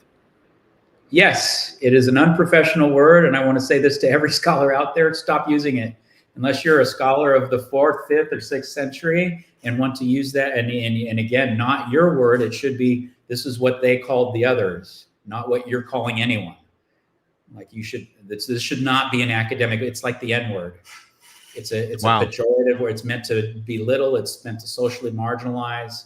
It's a word that's meant to draw a wall that didn't exist in the ancient world. Now, you could make the case that there are the ethne. The ethne means the peoples. You could hear the word ethnic there. That's a Greek word that's used in the New Testament. There isn't the word pagan, but the peoples. And the New Testament is sympathetic toward them. That's their target market. And so, in fact, the most Jewish of all the texts in the New Testament, you could argue, I don't know that it is, but it's claimed to be, is the Gospel of Matthew. And in the end of it, its commission, its kind of charter statement that it makes is that this is meant for the ethne. Take this to all the ethne. Go ye therefore into all the world, into all the ethne. And so that's the word that it uses there. But it's used in a way that's meant to be kind and bridge building, not in a way that's meant to create a wall that is go into all the world and save the uneducated Hicks. Yeah. It's leveraging all that, and this is written in that context. They couldn't do that, Of course, they couldn't have been that offensive in that way. But they were trying to make appeals and overtures to that world, and so. Thank you. Yeah. Adia, forgive me if I butchered your name. Morgenstern. Hope you got a chance to talk to Mark Bilby. I have spoke to Mark Bilby, and we've done a few shows back in the day. I don't know if you've watched those. You could just search on MythVision and find them. Thank you so much for the super chat. Adam S. super sticker. Thank you so much, Adam, for the love. It doesn't show a message here. I hope you didn't put one like in a separate thing, because then it's lost and buried into the past of all the other comments. But seriously, thank you for the support. Bruh, Jesus. Could the Gospels be allegorical fiction about the first century messianic movements with Jesus representing the way philosophy? What are your thoughts about that, Richard? Rick? Allegorical fiction? Some of the language there I might change a little bit, but I think what you're getting at is about messianic movements generally. You mean kind of like Jesus becomes like a Robin Hood figure that's drawn from other centers, the Canterbury Tales or something. and is the product of actual historical movements and things like this, but invented within this cast of characters in some way that didn't exist. It's a compelling. There's something compelling about that in some ways. I mean, you could say this is so offensive to Roman sensibilities in some way because it is countercultural in that way, and therefore let's invent all the figures and have, anonymous texts written that aggravate in that way, and everybody just kind of hides from who wrote. I don't want to put my actual name in this text, and let's just circulate it in that way. And therefore, but I would say that there is some truth to what you're saying in the sense that Jesus in the Gospels becomes like a pincushion, a literary vehicle for registering some of the best ideas that the early Christians had in terms of their own cultic and social formation, and so identity formation and this sort of thing. And so you see Jesus in that way used as a literary vehicle. Did he say those things historically? Now, I'm someone that thinks that there was a historical person, but that the Gospels in no way reflect, they're in no way tethered to that person. In fact, in some ways, the Gospels find that person in the way of what they're trying to achieve. They're trying to do almost like a cover up for what actually happened there, to redeem the story in these ways and using mythic embellishment in that way. But yeah, it was a philosophy. I like the ending of your question there, and that's lost on a lot of people today. Also, that they turn to the creeds or these confessions. If I just recite this creed, I'm a Christian. No, you're not. Actually, Jesus taught a philosophy, and he expected you to follow it if you wanted to be one of his followers. At least that's how he's presented in these texts. And so it's first and foremost a philosophy, and then in beyond that, it's a belief system. But it's not a knowledge system. Of course. Yeah. Thank you. Courtney Brown, happy to catch a live show. Super interesting. Thank you so much. Thanks so much, MythVision. Well, thank you, Courtney, for the super chat, and we appreciate the love and support, of course. Yeah. Scott Smoker, would you say myth and history are mutually exclusive? Obviously, how you define myth. And, yes, that's what I was going to get to. Now, there's some certain people that talk about myth as any kind of a framework or conceptual frame for understanding anything. Like we could have a myth of Donald Trump or something like this, or a myth of Abraham Lincoln or whatever. And that's kind of the cultural construct in the popular mind or whatever is out there. You could have a myth of freedom, for instance. And none of us contest that freedom isn't a thing or a valid concept. But then there's the myth of freedom, and that's kind of the I don't know, sketch that we carry around in our minds to expedite our own thought in some way. We have a myth of the earth. We don't normally think of things in all of their detail. We have kind of sketches, hurried sketches that we process in our minds. In some ways, you could call those myths. And in some ways, you could call all history, you can pick up the truest, most valuable history work and say, well, this also is a myth in some ways with footnotes. You could do that. But I think what we're talking about in the show is myth used in the ancient kind of traditional sense, a mythos. And that is a story that's clearly not tethered to the natural world, clearly invented in order to either convey some sort of truth or to, yeah. Just to clarify, because someone might misunderstand you when you say natural world, myth can take place in the real world in the setting of the text or in the narrative, but you mean it's not a reality that actually takes place in the real world. That's your point, just so people understand. Yeah. And so the ancient historians made a distinction between myth and history proper, and they recognized the difference. And they would include myth as cataloged in their histories, right. But they would flag it as, okay, now I'm going to give you some stories that these people told, and blah, blah, blah, blah, blah, and lay those out. And this was believed by some people or whatever, but that's flagged in the text as, okay, now I'm giving you a cultural history or a mythological history. But the idea of passing history off or myth off as history, that would have been considered a foul. And so, and Lucian, doesn't Lucian complain about that? I mean, in his How to Write History, he's complaining, and I keep echoing this because I just got the audiobook and I was like listening to his fiction, his science fiction of going to the moon and all that kind of stuff. It's fun. But he mentions that they have committed, people who write those kind of materials that are mixing or trying to mix and blend these categories, they've committed an unforgivable sin. Lucian said, because now generations later, people will not be able to know.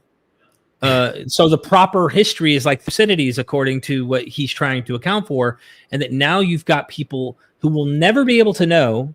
And if we granted that they're working off memories or potentially there's some historical biography or hearsay about the dude, we can never be overly confident or certain without anchoring it to. We need external anchors in order to be able to situate any of the claims that are in the Gospels. I know that that's probably the point of this, but yeah, and other authors in the ancient world see that there is myth and history mixed together. Even Josephus has this, and there are others that have it. Dionysius of Halicarnassus has myth and history mixed together a little bit. But what the ancient authors say, and what modern scholars also say, is that it's obvious. Like no one's confused over whether Caesar Augustus ascended to heaven. No, they weren't. I don't think they were confused about it then either, unless you were part of the Augustan cult, in which case people were making these claims. But even there, it was an indulgent, and you can see the modality that the writer Suetonius in his lives changing gears there. You pick up on it intuitively. Yeah, it's not very hard. clear. Yeah, it's not hard, and so. Now, what's not there is this really happened, though, and that kind of argumentation. Like, I know you know about stories that are like this all over, carpet bombed all over our culture, but this one's real. Let me take you aside and convince you why. And that kind of argumentation is absent, largely absent. I mean, it's hard to find anywhere where. I think the closest we get is Livy with his dealing with Romulus at the beginning there. Right. But even there, he equivocates. He says, I'm about to give you a bunch of myths. Here we go. And then he gets into the story of Romulus and starts trying to make this kind of case like, well, our story is nearer in history than the ancient Greek stories that did the same thing.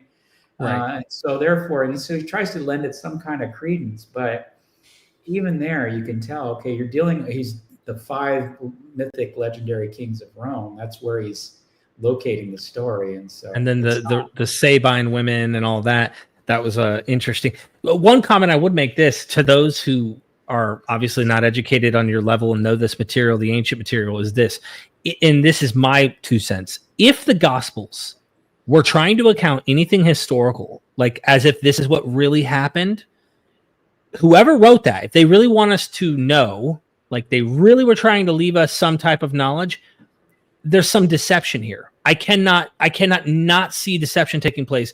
And the fact is they've screwed us over on knowing what actually took place. Because if there really is a history behind this stuff, them flavoring and peppering it and loading it with legend and mythic tropes and themes and all that kind of stuff, like they screwed us over. And then Lucian, if you were playing in this vein, Lucian's accusation of the unforgivable sin, they committed it. I don't think that's necessarily what they were doing, but like if you were going down that path, I think we're in a screwed up pickle here now, and we don't know what to do with it. We should do a video on it, Derek, sometime, but deal with the actual, what you'll hear is this argument, and this is a very popular, it's not, I don't think, brought out in any academic setting that I would respect anyway, but this idea that who would die for a lie? And that all the Christians, the earliest founders, they all just lined up like lambs to the slaughter and could not but confess that Jesus rose from the dead and therefore were fed to lions and victimized horribly. Well, when you look at the 12 disciples, and we can go through them in a future way. We need to. You get like 1 or 2 maybe in there that were executed in that way, but they were executed in, okay, this one caused trouble and created, vexation among the high priests and blah, blah, blah, blah. And therefore, Stephen in Acts, but that's even itself a propagandistic text. But when you look at the others, died naturally, suicide, died prosecuted by the Roman government under criminal acts, you know, if you want to deal with Peter and Paul, you know, et cetera, or we only learn about the legend of their martyrdom 4 centuries later through some text that has nothing in it, no other part of it that we take historically serious. Right. And so, you know, I think this idea that they were all convinced of this historiological case that no one's making for the first 2 centuries. They're just not making that case. And so, that's your point about this. We do need to get into, and that I chuckle at, is that when you actually analyze some of those martyrdom narratives, again, that are folktale and legend, when we look closely at them, it's not like guy holding sword standing in front with Roman outfit says, "Now you must renounce that Jesus died and rose on the 3rd day. If you do not renounce this, your head is coming off." I know that he rose again because I saw him with my own eyes, and therefore I must believe this. Okay, ching. That doesn't happen. You know what I mean? So, Brother Derek, I regret I must drop off the call. I need to go pick up my sons, but okay. Well, it's been long. I've got some supers. I'll run through these myself, man. And thanks for joining me. All right. Love you, bud. Take care. All right. Love you, brother. See ya. Bye. All right. I'm sorry we couldn't keep him any longer. We're having a blast, ladies and gentlemen. So let's go ahead and get to searching deeper. The fact that there are tons of science fiction doesn't mean the moon landing never happened. Your line of reasoning is simply saying the moon landing is a myth based on science fiction being popular. That's not my argument. Again, this gets into the association fallacy claim that I am saying, and the well-known popular apologists argue. You have a novel of the Titan in 1890-something. 14 years later or whatever, you get the Titanic, right? One is a fiction, one is historical, and they have a lot of parallels. I do not want to take away from the interesting coincidences you could see that line up between the Titan, Futility, I believe was the original name of the novel, and then the Titanic. But I have a documentary that's going to explain this and go even further. All I ask, as I've seen you on Twitter and you're here, and I really appreciate the super chat, is that you keep searching deeper. What your name says. I've said this before, because this idea that you can anchor the resurrection, the ascension, the birth to real history in the Gospels, and you have no other analogous examples that you anchor it to outside of this special literature that you call sacred, that's ironic. I can point to you in that novel other ships that actually sink that are also built very similar to what that fictional novel has. So again, if I were asking you, look, okay, I'm willing to grant there's parallel to this novel that's 14 years before the Titanic. Got it. What a coincidence that this novel is a fiction and that this is real history with the Titanic. And there's a lot of interesting overlaps. The lifeboats, they didn't have this length of it, similar size. Did you know that the guy who wrote that fictional novel lived on a boat? His dad was a ship captain, and when he became of age, he joined a naval marine, some type of naval marine type thing till he was 40 years of age. This guy had firsthand knowledge of real-world boats. He wrote a fiction based off of the real examples that he had, using that analogy. So I know there's science fiction later that tries to do this with the moon landing and pointing out, look, humans are already thinking in science, already thinking in technology building, and potentially being able to launch and go to the moon. So we're already starting to think about this process. But back to the Titanic. If you think Jesus rose from the dead and you think this isn't legend or this isn't mythology, this isn't fiction, let's just call it that. That really happened. The birth, virgin birth, that really happened. The ascension to clouds, Romulus, fiction. Josephus even narrating Moses, that didn't happen. That's fiction. When you get to the Gospels and you have to special plead that one, but you don't anchor it to the real world of examples surrounding and outside, the real world of examples that we have a common experience that we all have on a regular basis, unless for some reason, you have something going on upstairs where you're hallucinating and seeing things and you think this stuff happens on a regular basis. I think we all would admit people aren't ascending to heaven every day. People aren't being born of virgins every day. The list goes on. Why is it you can't anchor it to real history? I can anchor that novel that's a fiction to real historical realities, because the guy who wrote it was literally living these realities. He knew boats, he knew ships, he knew engines, he knew how they worked and operated. And in fact, when you go and research the history, even before the Titanic, there was the myth of the unsinkable ship that was well known for those crossing the Atlantic and stuff. And I'm going into this in this documentary that I'm working on. But again, I don't know if this hits, but that association fallacy nonsense doesn't work for me. It's nonsense. It truly is nonsense. Go get the historical examples of the births, the miraculous lives and overcoming feats and all of that, the ascensions, the resurrection from the dead, the whole nine. Give me those from real historical events. And then when you do, you're going to notice you're actually bumping into legend and mythology and folklore. And it's all you can anchor it to is all these other non-historical events. But you want us to believe yours happened? This one happened, but all the others didn't happen? That to me is special pleading. Now, you want to make the case that it anchors itself to Pontius Pilate or a sheepgate pool, or there's some historical verisimilitudes.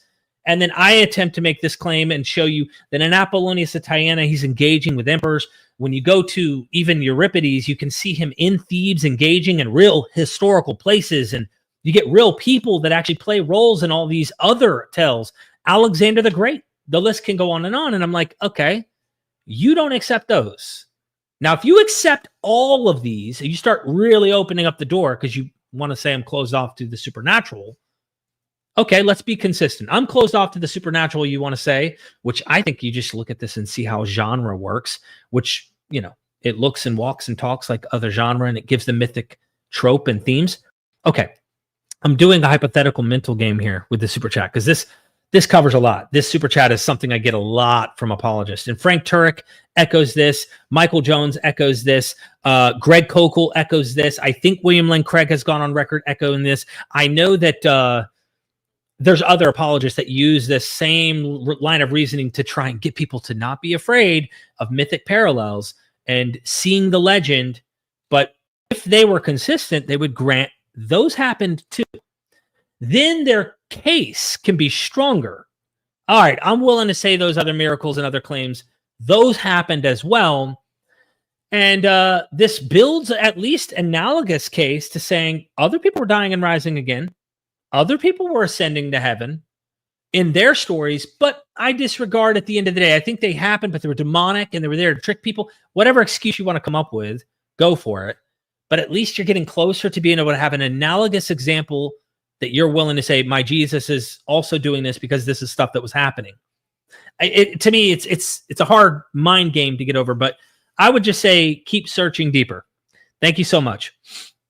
The Omnist Roan loved the show. Quick question. Is it possible that the Gnostic Gospels were lost oral traditions spoken about the Christ myth, but were proclaimed to be heresy due to the majority being Orthodox? I think the heresy starts to come out. Well, this is my problem. What we have that's preserved is written by the winners and those who they say fit that category. We're lucky to have things like maybe quotes that come from Marcion's gospel in other literature, or at least mentions of some of these heretics, Basilides and Valentinius, and the various different groups that we have. But we don't have their works, right? So I don't know if it would be, if we would want to go down the oral traditions route. It could be just like maybe there's an oral tradition behind the Gospels. I tend to like what Robin Faith Walsh is actually showing, that these are semi-elitist or attempting to be elite type literature, writing in this kind of fashion that we see other elites writing in with the Gospels we see. So is the Gnostic-y groups also doing this, imitating the elitist style of material that we find? And therefore, if there are oral traditions, which who's to say there isn't, should we try and pretend we know where oral tradition is in this material or not? I don't know if that quite answers your question about whether or not the Gnostic Gospels were lost oral traditions or not. It's hard to know whether or not they're actual oral traditions that go on, or if they're crafting their mythology, their theology is another term I would use for this. And it didn't need to be oral necessarily, but that they have that development at some point in history. I don't know the answer to this. Which came first, the chicken or the egg in this case? I really don't know. And an expert would be worth asking, especially one that specializes on this particular issue with the Gnostics. But I just want to apply that to the Gospels we do have and say there could be, and most likely is somewhere in here, oral storytelling, oral tradition, potentially sayings of Jesus for all we know. But if you apply that to the Gnostics using what you're saying here, can we say that some of these are oral traditions that were made up by followers in the vein, or are they creating these traditions ex nihilo, fabricating them? I don't know. I really appreciate the super chat and the love. Sorry if I didn't answer that question to your satisfaction, but I tried. Thank you for another one. From my readings, Jesus taught more so oneness with God, but disciples idolized him. Did they go against the original message or not understand it? Again, knowing what Jesus said and did as like we know what the guy actually taught originally, good luck with that. Honestly, I don't know. Even the Jesus seminar is scratching his head wondering, was Jesus apocalyptic? Was he a philosopher like a cynic? And you get various scholars with different takes about how to understand this. I tend to think he was an apocalyptic Jewish guy. If we grant that he was actually a student or a follower of John the Baptist, and if we grant that Paul comes after him, I kind of look at them as the bread buns, hypothetically here. Both are extremely apocalyptic. Does that mean he couldn't mix in cynical philosophy into it? Maybe. But as far as oneness goes with God, I see that in John more than I see that in the synoptics. And that deification kind of perception that we get in John, where followers themselves can become immortalized and deified. That I see in John, which gets us into that tricky, docetic, Gnostic-y kind of world. What is John doing? What is John's gospel really up to? What's happening here? Some maybe try to argue that there's an earlier layer in John that goes back even before the synoptics. I don't know. These are all hypotheticals. I doubt it. Just spoke to Hugo Mendez today. Hugo Mendez was arguing that John seems to know all three synoptics, and him and Bart Ehrman argue about this all the time. So we were talking about this as well. I don't know the ultimate answer to this question, but we got to keep going. Thank you so much. Bruh, Jesus, could Judas Iscariot be a literary representation of the corruption of Jesus' philosophy by Josephus as Judas the Galilean and rebels, which resulted in the destruction of Jerusalem and temple? I guess hypothetically it's possible. I personally don't know if that's the best explanation. I know that if you go and read Joseph Atwell's work, where he, I think, tries to attempt to say Judas Iscariot is a garbled up word for Sicarii. So he tries to pin Judas Iscariot as if he was a rebel, which it's like poo-pooing on the whole rebel movement, and it's trying to defang the military zealot apocalyptic fervor we find from the zealots that are attacking Rome, or really attacking the temple, but are against Rome. And then for me, I actually look to Joseph as a literary mimetic model for Judas. Personally, I think Judas is a fictional character. Could there have been a guy? Maybe. I have no way to know. I tend to look at Joseph with him being sold. And one of the major proponents in the text, and I know that this is also one of those where there's different redactional layers in Genesis, but in one of the sections of it, Judah, not Judas, the Hellenized word for Judah, the name Judah, that's Hellenized Judas, he's saying that he doesn't want to kill his brother. The other brother's saying, let's kill him. He says, no, let's throw him in here and let's sell him. So here is this brother of Joseph, which looks very much like an Old Testament Christ figure. And he does not want to kill him. He wants to sell him. And he sells him for 20 or 30 pieces. I think it's 20 pieces of silver rather than 30.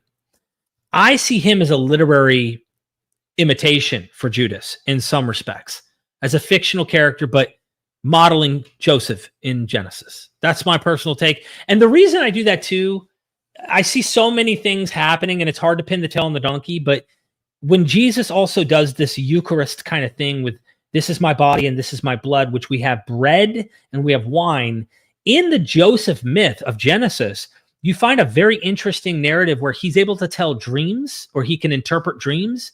And he's in the dungeon after being thrown in this pit and then sold.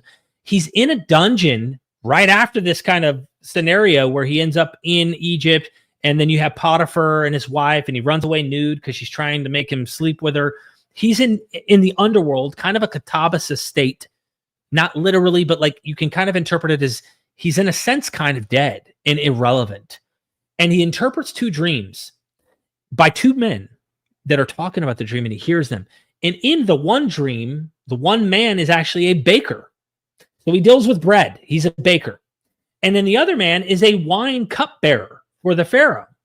And he interprets the one for the baker and says, look, in 3 days, this is so ironic too. In 3 days, you're going to actually have your head taken off, put on a pike, and the fowls, the birds of the air are going to peck your flesh off. Like, you're done, dude. You're dead.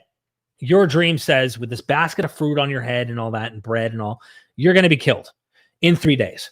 And in 3 days, you, Mr. Wine Bearer, are actually going to be taken out of this dungeon, and you're going to be seated at, back here in Pharaoh's house, being the cupbearer of Pharaoh again.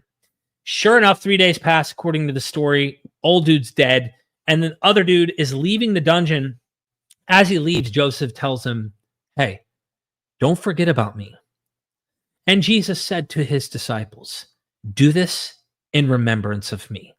Don't forget about me, right? So I personally see such a powerful lift from that myth into the narrative of Jesus, which makes me kind of wonder, is Judas playing into the Joseph story and playing a part of that crafted narrative as they did with him and Moses, as they did with him and Elijah and Elisha?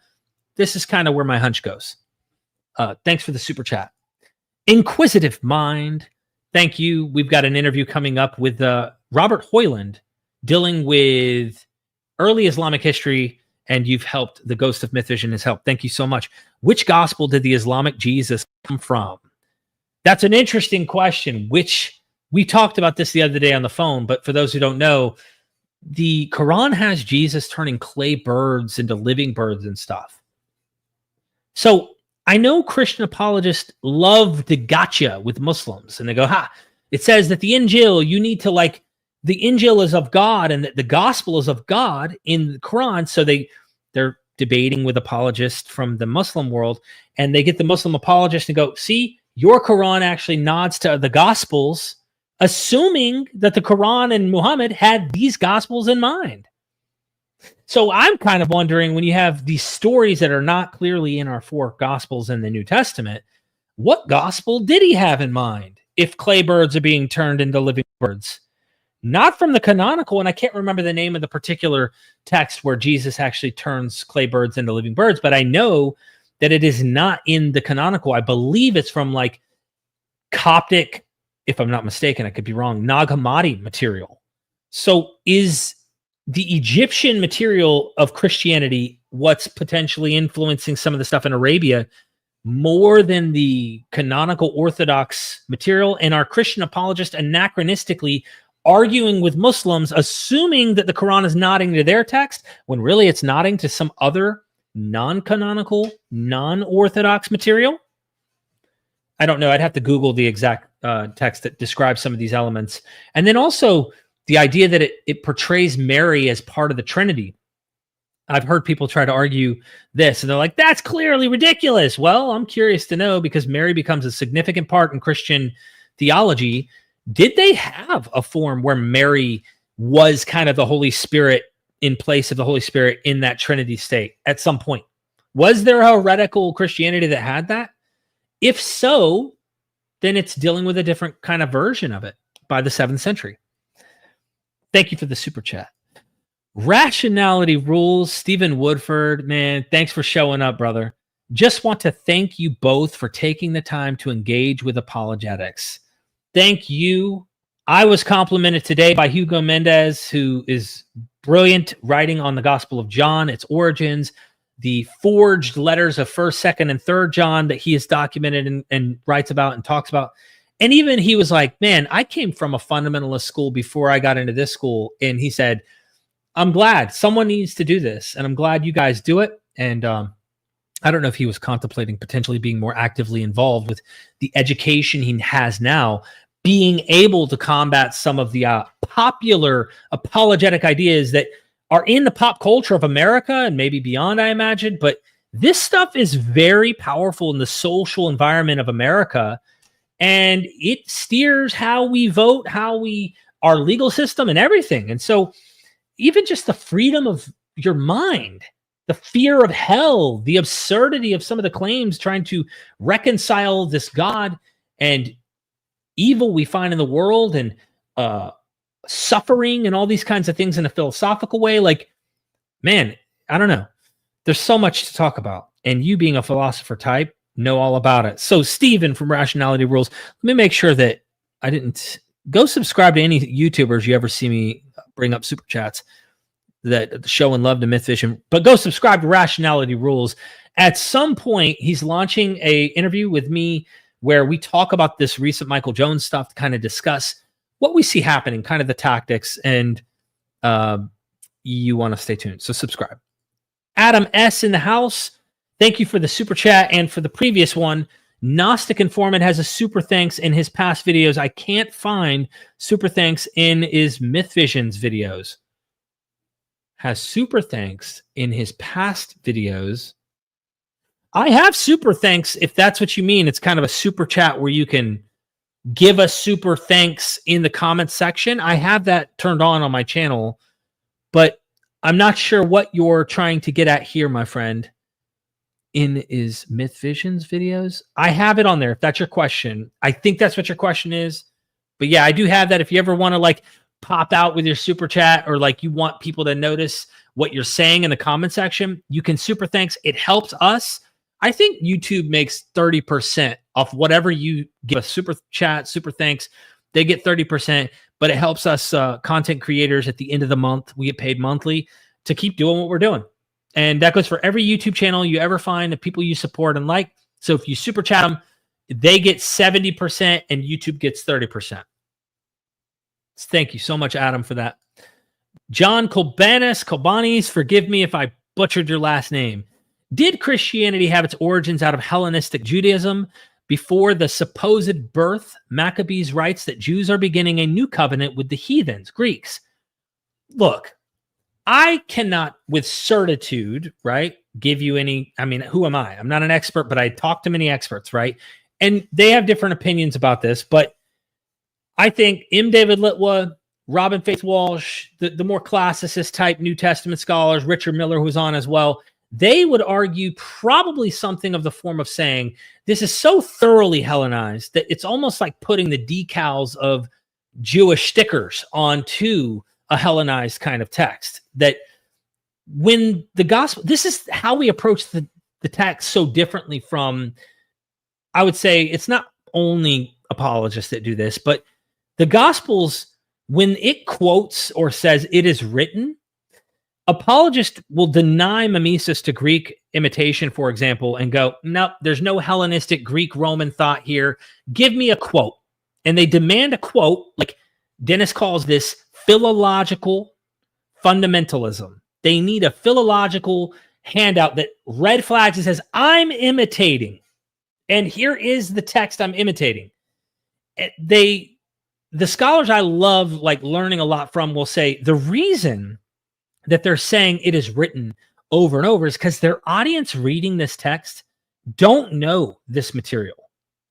So it is the ignorance of the audience these materials are going to be circulating in that need you to hand out, this is Isaiah. Oh, and this is Jeremiah. Oh, and this is this. Now, this supposes, according to these scholars, that they already know Homer. They know the well-known stories of the Greco-Roman world. It was the oxygen. Everyone knew this Hellenistic material. You didn't need to nod that. You didn't need to say, I'm imitating such and such here for you to understand that this is a nod to these kind of ideas. This seems to be the point. And they'll back it up with stuff like in the papyri in Egypt, and I can't remember the name of the particular papyri, but from 200 BC to 200 AD, Dennis McDonald points out, there's like 6 fragments of the LXX and over 600 of Homer. And he asks the question, well, which text would have the audience and potentially even these authors had more at their disposal and awareness of? the LXX or Homer?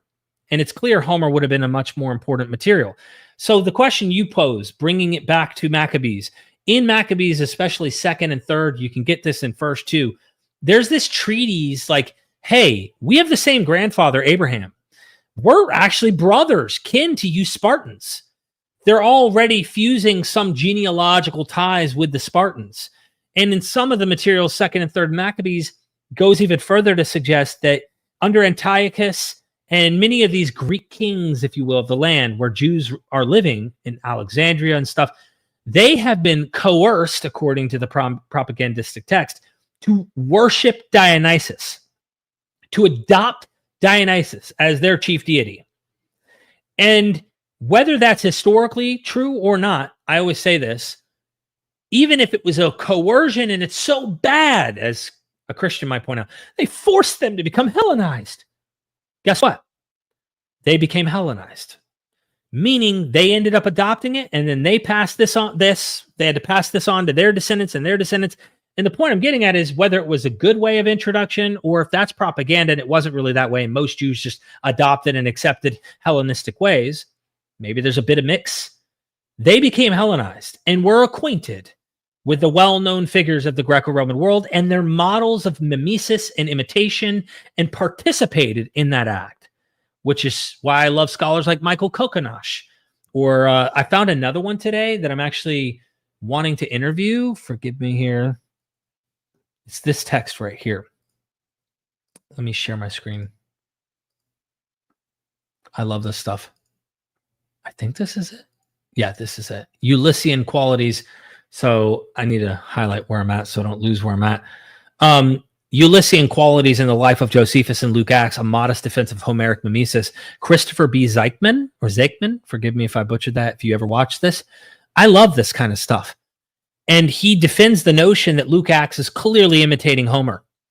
And then he goes and shows you, guess who else is? Josephus! Josephus is imitating Homer. So the question, did Christianity have its origins out of Hellenistic Judaism? No doubt. No doubt it's at least doing that, if not even more on the side of already adopted. By the time we're getting much of this literature, it may even already be being written by those who aren't even Jews.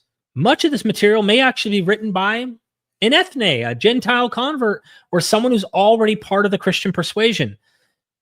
So Maccabees writes that Jews are beginning a new covenant with the heathen Greeks, and as we saw, they were doing this with the Spartans. And I don't think they were calling them heathens at the time.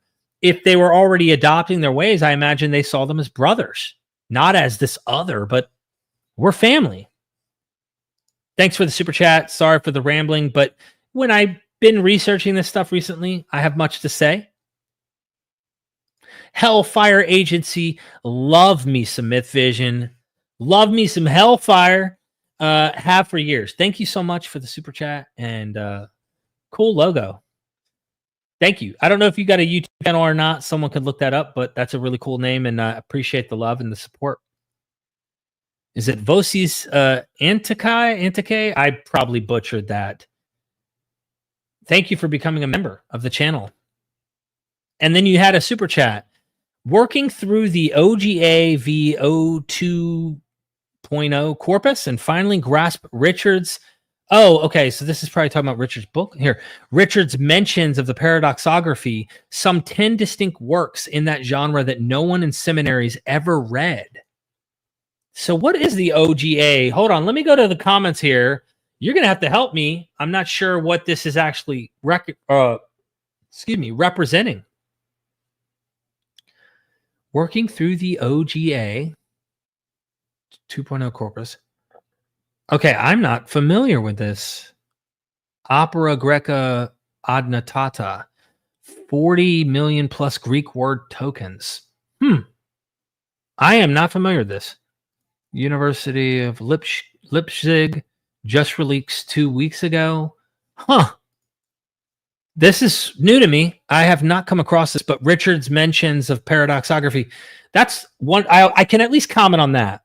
And the interesting point, where at least going into this vein, is Richard made me think about, and I'm talking about Dr. Miller we just had on, he made me think in a way I never thought about before. reading all these scholars, everyone from Allison to you name it, even McDonald, when I read his book. And you see this path of like eyewitnesses. We're willing to say that they crafted eyewitnesses in the Gospels.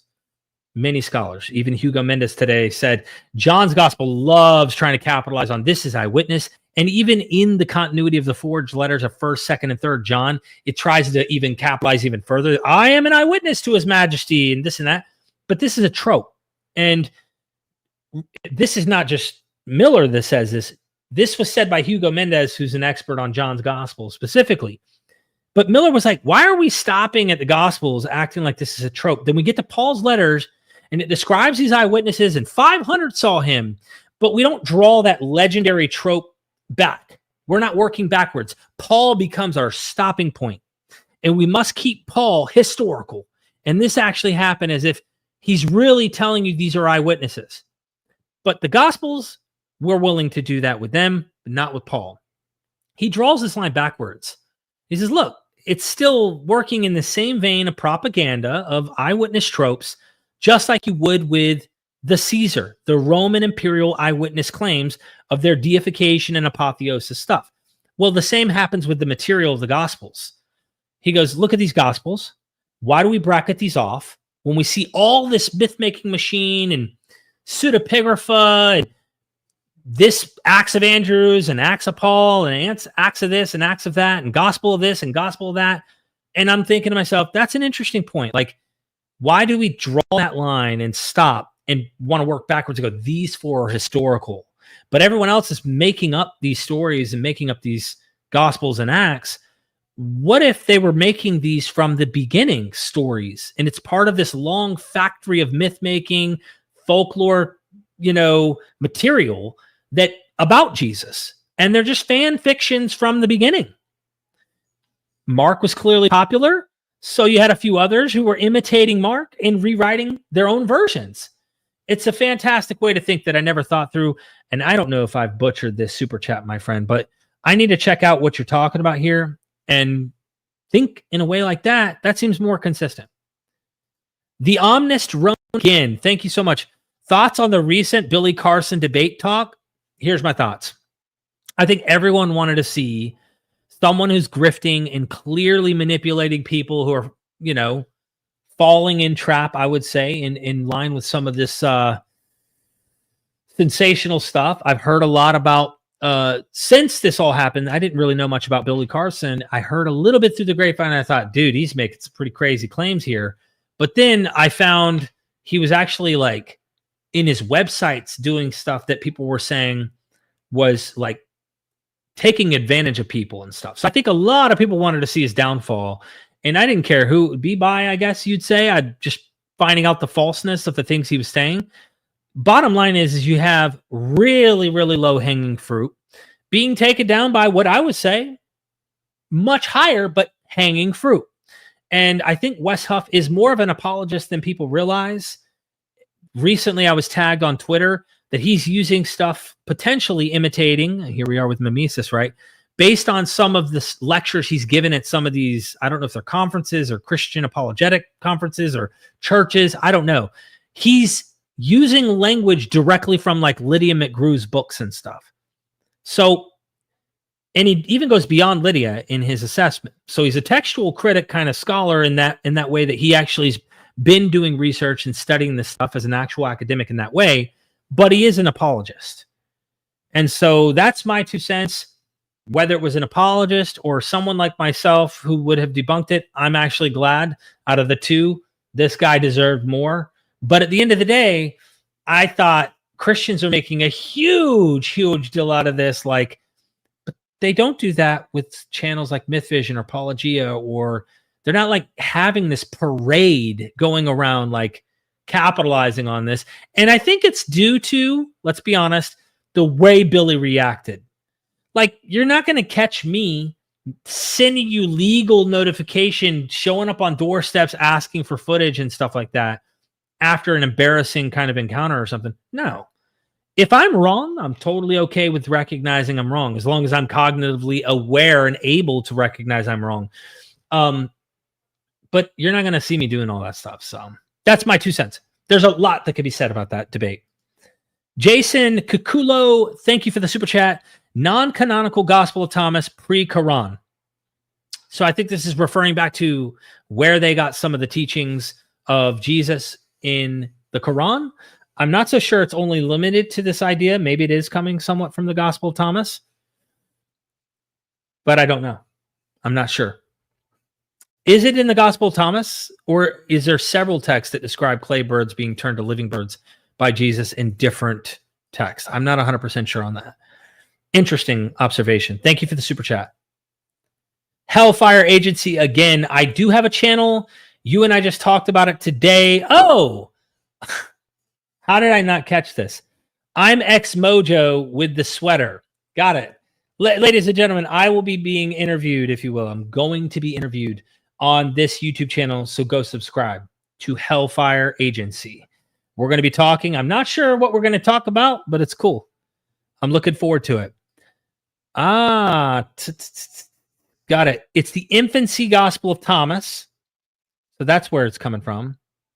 The clay birds. Tony Burke. I need to interview Tony Burke. I really, really appreciate his work and love learning from these guys. Patristica education. Thank you so much, everybody. Ladies and gentlemen, I think I caught up to the supers, and I'm going to go eat dinner. It's been almost 3 hours. Richard C. Miller, he's a very close friend.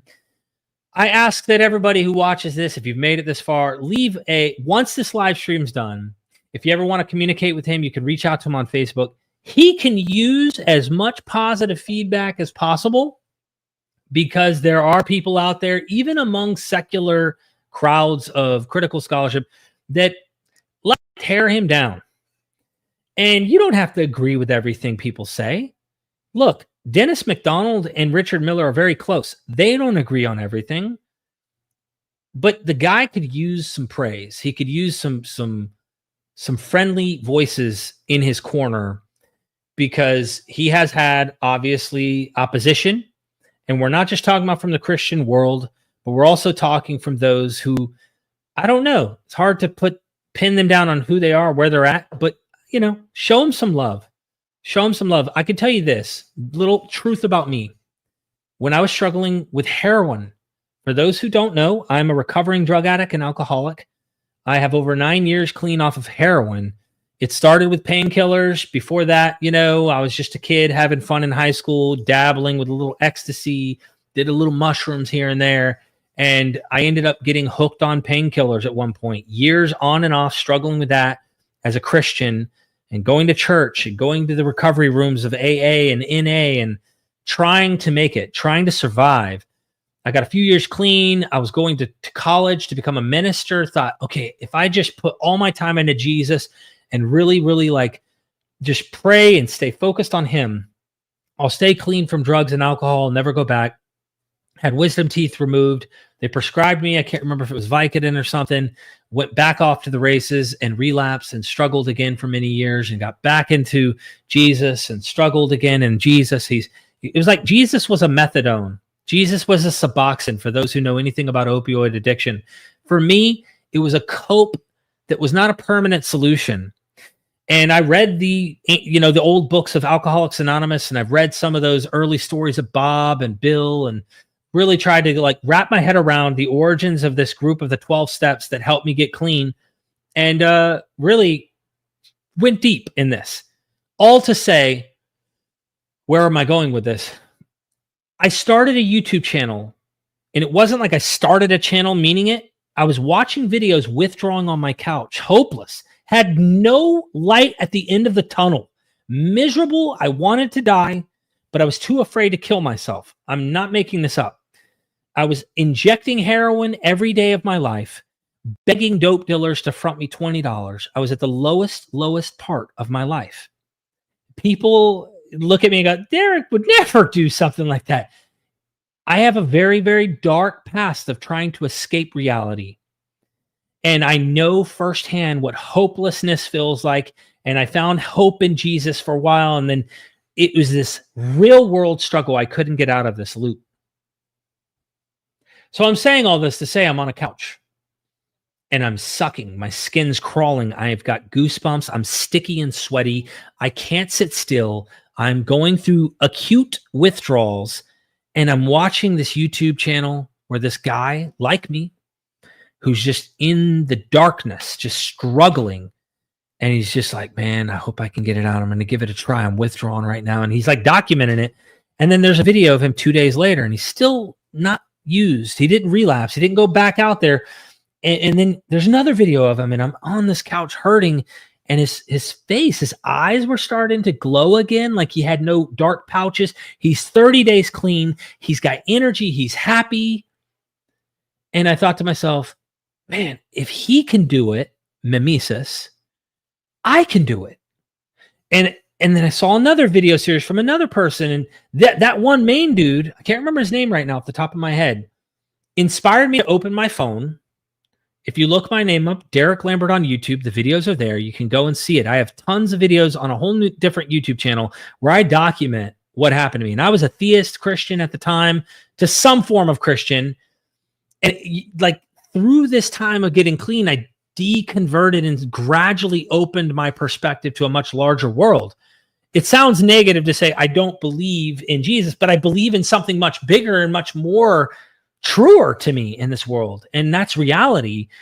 But to get back to the point is, early on, I was desperate and making these little videos and just posted them so someone else might see and have hope. And I didn't document these and post them on a YouTube till I had 30 days because I didn't know if I'd make it. But I did have hope inside, and I struggled with the two wolves inside. I made it to 30 days and then decided I'm going to publish these videos that I documented weeks before. I was going to AA and NA. I was doing my best to survive, and then I documented them. And that's when these people showed up. The people like you, the random person online who dropped the comment, who gave me love, who legitimately just a message of hope, a message of love. You're a stranger. I don't know who you are, but the ancient myths of disguised deities showing up and showing hospitality to them, showing the hospitality myth, the gift giving, right? You left a message and you said, dude, I don't know what you're going through, but this message helped me today. Or you got this. You're a great individual. You got this. That, I swear on everything, it was you who kept me clean. You're the reason I'm alive today. And I mean, it's so emotional for me because it's real. And yeah, I'm sorry I get sensitive about that, but like, truth be told, give good compliments to people, show them love. You have no clue how much that can help them. And we need it, especially when we're poking at these religious systems that have been around for so long, and there's people who identify themselves with it.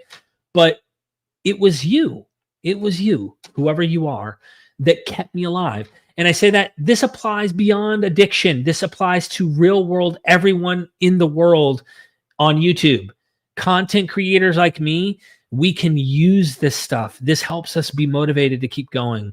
So if you care about someone on YouTube, I don't care who you are. I don't care what their channel's about. If you care and you want to see them do this more and you want to see them successful, drop them a compliment. I say that to say, drop a compliment for Dr. Richard C. Miller, because he can use it. He can really use it, especially when he gets opposition. So thank you. A couple more supers here. Michael Anderson, why not ponder the fact that Jesus is not a myth, nor are other gods across the pantheons, but rather other gods knew certain facts that would come to pass, and they tried to make the case they were the one true God. Let me read this again. Thank you for the super chat. Why not ponder the fact that Jesus is not a myth? So if we define this term myth, I'd love like having thorough conversation to define our terms here. But if we mean there was a guy named Jesus, a historical guy, I think there was a guy, if that's what you're asking. But if you mean legends, myths, like the narratives about him aren't fantastic, then we have a different conversation here that we could have. But are the other gods across the pantheons? But rather, other gods knew certain facts. So we're assuming the other gods aren't myths as well. but rather other gods knew certain facts that would come to pass. So they knew prophecy, or they knew things in the future were going to happen, and they tried to make the case that they were the one true God. This feels a little like Justin Martyr. This feels like Justin Martyr saying, like, they knew those demons, and he calls the other gods demons and daemonies and these other deities. They knew that Christ was coming and were trying to distract. Even Epiphanius says this in his Panarion, that the heathens or the idolaters, they're trying to distract you with their subversive truths. They're not true. They're lies. But this gets into like a huge open, if you're opening that door, then we should have another conversation with the apologist who's saying, I grant that those gods did those things. I grant that those things happened in some way, shape, or form in history, but they happened due to demonic powers, or they happened due to... Now, once you open that door, I would just reverse the question and go, how do you know yours is true and theirs is not? I'd almost want to bring up the pseudo-Clementine material, like the dispute between, in the later church, 3rd, 4th century, between Paul and Peter. There's this hypothetical debate that happens, and Peter is saying to Paul, because they obviously aren't in agreement with the school of Paul, hey, dude, we knew the guy. Like, we talked and walked with Jesus. The guy told us things. You're saying an angel of light or a vision gave you this information? And then the accusation from Christians to other Christians was, well, how do you know that wasn't demons or the devil or Satan disguised as an angel of light telling you, Paul, these things? We knew Jesus and heard his message. You're saying this angel of light. So it's a way of like, we could reverse that as skeptics. Christians did it long ago.